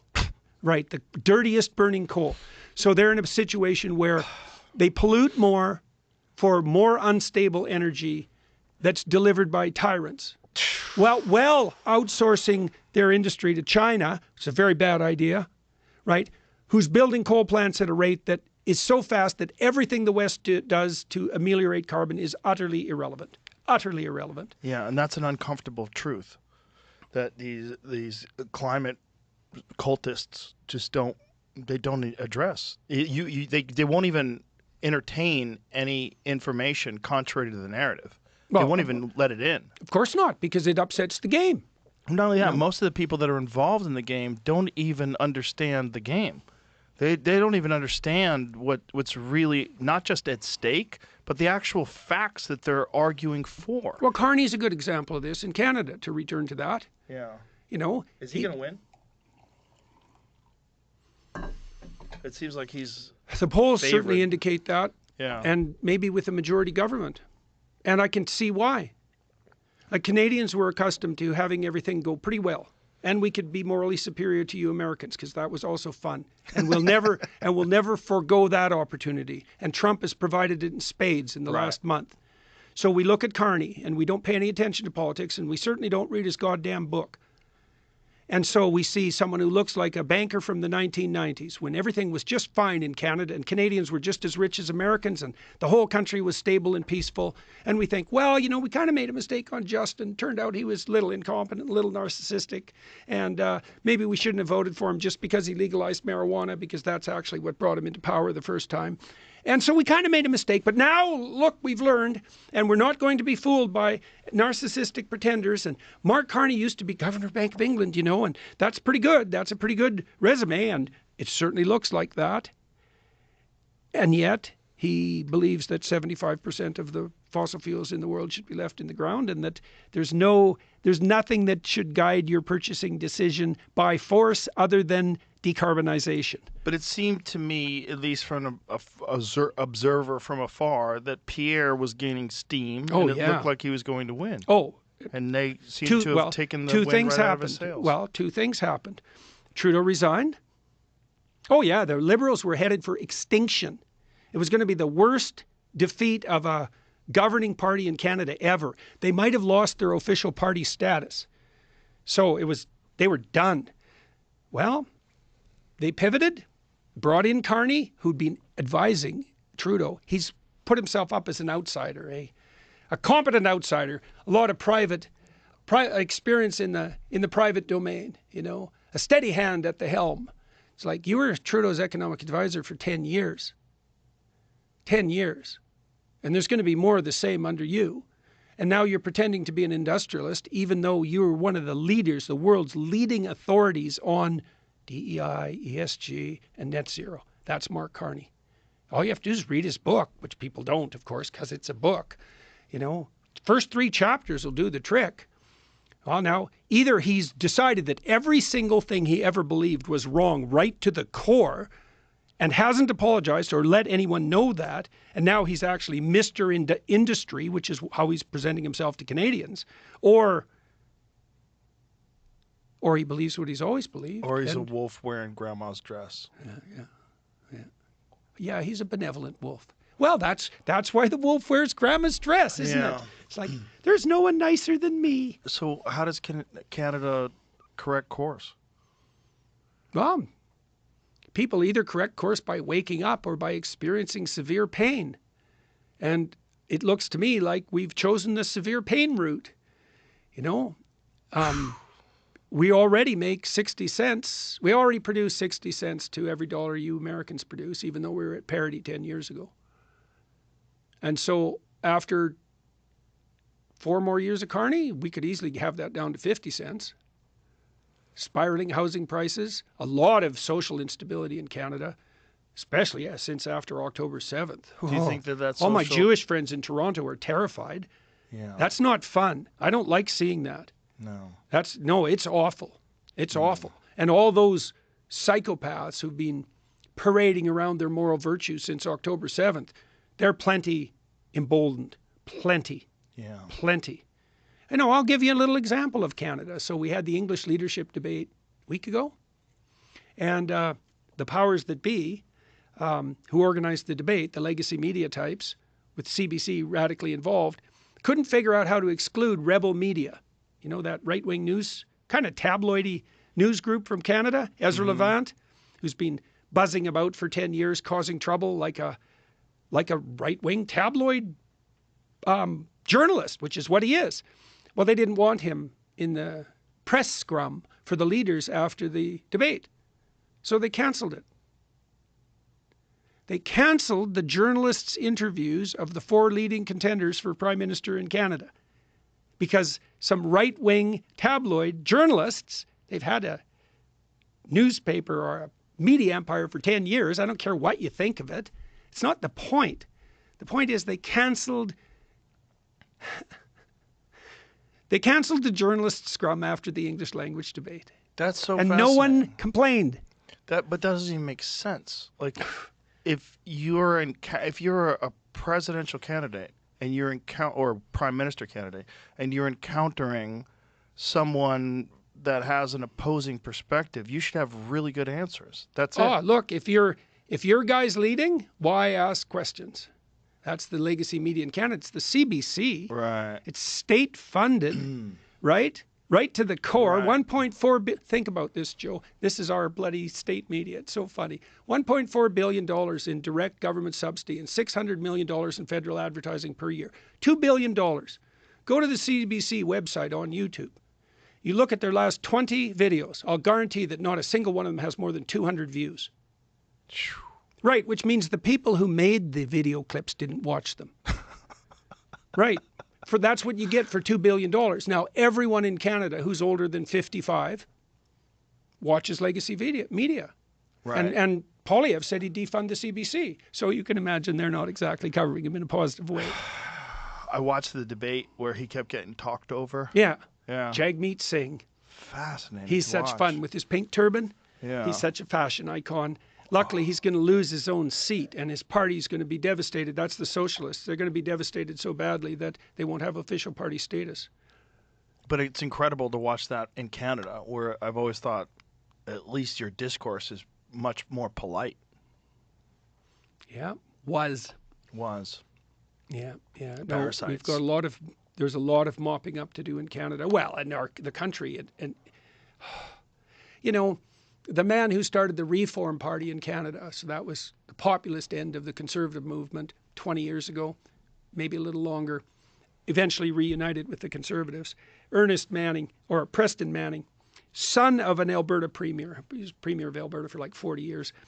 He wrote an article in the Globe and Mail, which was it's the Canadian liberal establishment newspaper. And I mean liberal by the classic, old school, small L liberal, centrist sort of newspaper, saying that Manitoba, Alberta, and Saskatchewan should have an immediate constitutional convention immediately on Carney's ascension to the throne. Quebec doesn't want pipelines traversing its territory. And Quebec, I don't know if you noticed this, but one of the participants in the debate was a Canadian separatist. We literally have a Canadian federal party, localized in Quebec, whose stated intent is to break up the country. Hasn't that always been the case with Quebec, though? For a good while, it was provincial, right? I mean, they had a provincial party, like a state party, right? Okay, fair enough. Have your state separatist party. It's for your state. Oh, no, we want to have a national party. We want to be represented in the House of Commons as separatists. Oof. Yeah, so the country's it's very sad. And I was hoping... They could be the 51st state. Yeah, that's what happened. So two things. Yes, We're back to that. That was the big one. Carney showed up just in the nick of time to save the burning damsel from the train tracks or whatever the hell it is. And the rhetoric. And then Trump. He just timed it so badly. And he didn't know. He didn't know what it would do. He didn't know. But that's also... How do you not know that people have national pride? Yeah, he knew that, but he didn't know what the electoral consequences would be. He didn't know that would shift them to the Liberals so radically. And he's going to pay for that, because once Carney is elected, if that happens, Trump will not have a more seasoned enemy in the West. Boy. Right? Carney's very well connected. Very. Especially in Europe and the UK. Very well. So, and Europe and the UK is a mess. Yeah, you might it's say a that. Mess. Oh, that's for sure. We've highlighted all the arrests in the UK over social media posts, and most people have no idea. Konstantin Kisin is great with explaining all that to people. It's so funny when he compares it to Russia. Yeah. And he says how many people got arrested in Russia. How many people you think got arrested in the UK? And most people are, none, right? Yeah. No, 4,000. Yeah. Like, what? Yeah. Oh, yeah, it's unbelievable. Well, there's videos and you all just see over this, the internet about it. You just see this everywhere. So they've implemented these 20-mile-an-hour speed limits everywhere. And so... 20 miles an hour. Yeah. Yeah, because, Joe... That's a bike. You don't really need a car. Like, what are you doing that's so important that you need a car? Like, if I have to go to a climate meeting, well, I get a car. But the peasants, they don't really need cars. They don't need heat either. Not that much heat. Maybe they can stop grandma from freezing. One of the fascinating things about Bernie Sanders and his anti-oligarch tour is they're doing it on private jets. Yeah, right. Yeah, exactly. So we were in the UK not long ago for this art conference, and we rented a truck. And whenever it went over 20 miles an hour, it beeped at you, just like seatbelt things beep. Oh, God. And 20 then miles an if hour. if you go more than 2 miles an hour of the speed limit and you get caught, then that knocks 1/3 of your license off. If you do that 3 times, you don't have a license for a year. Yeah. Beep, beep, beep, beep. Climate knocking. Oh, climate my God. knocking. Yeah. Yeah, you can Social tell tyrants, credit Joe, score. they use fear and compulsion, and they hate comedians and cars. Right. There's tyrant checklist. Hates cars. Check. No sense of humor. Check. Yeah. Uses fear. Check. Uses force. Check. Yeah. Psychopath. Right. I hate to end this on a bleak note. Well, let's end it on a positive note. Okay. Okay. So what's positive? Young people are flocking back to churches across the West. And more to the conservative churches. And the only thing we have to buttress us into the future against the Islamists and the Marxists and the nihilists and the hedonists is our return to our core traditions. Without that, we're done. And so that's happening, and in big numbers. And so that's really quite something. The back has been broken of the climate apocalypse narrative. There's plenty of mopping up to do, but half the people know that there's something rotten in the state of Denmark, and that particular apocalypse is probably not worth giving up all your freedoms for. We've seen a lot of progress on the ARC front, like a lot of the things that we've been putting forward, the better story, so that's a return to the foundations of Western civilization that made our society the sort of place that dispossessed people will go to voluntarily, right? There's lots of people who are starting to understand that that's seriously worth preserving, right? Energy executives are waking up, as far as I can see, to the fact that they could help the world's poor in a serious way. And if they want to moralize, if they want to act morally, that would be a good place to start. There's lots of people who are working to produce abundance. Your country, the US, you guys are unbelievably good at that. Way better than any other country in the world. And you generally deliver in times of crisis. And you might just do that again. And then I would say underneath all that, you said you're pretty happy to encourage people. You're very happy when you hear that your show has been helpful to people. And there's lots of people who are consciously trying to aim up, and more of them all the time. And if enough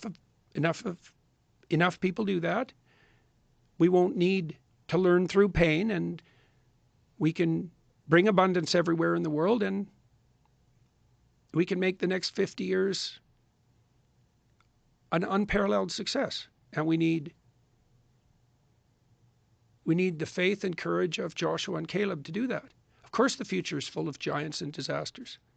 But if we aim up and we speak the words of truth that make good order out of chaos, then anything's possible. So. All right. Beautiful. Always enjoy this. Always enjoy our conversations. I appreciate you very much. I appreciate our friendship. It's been great knowing you all these years and watching this crazy journey that you've been on. I'm glad you're doing great. Yeah, Joe. Same thing for you, man. Thanks a lot. And thanks for your help with Peterson Academy, too. My pleasure. It's been very helpful. All right. Much appreciated. Bye, everybody.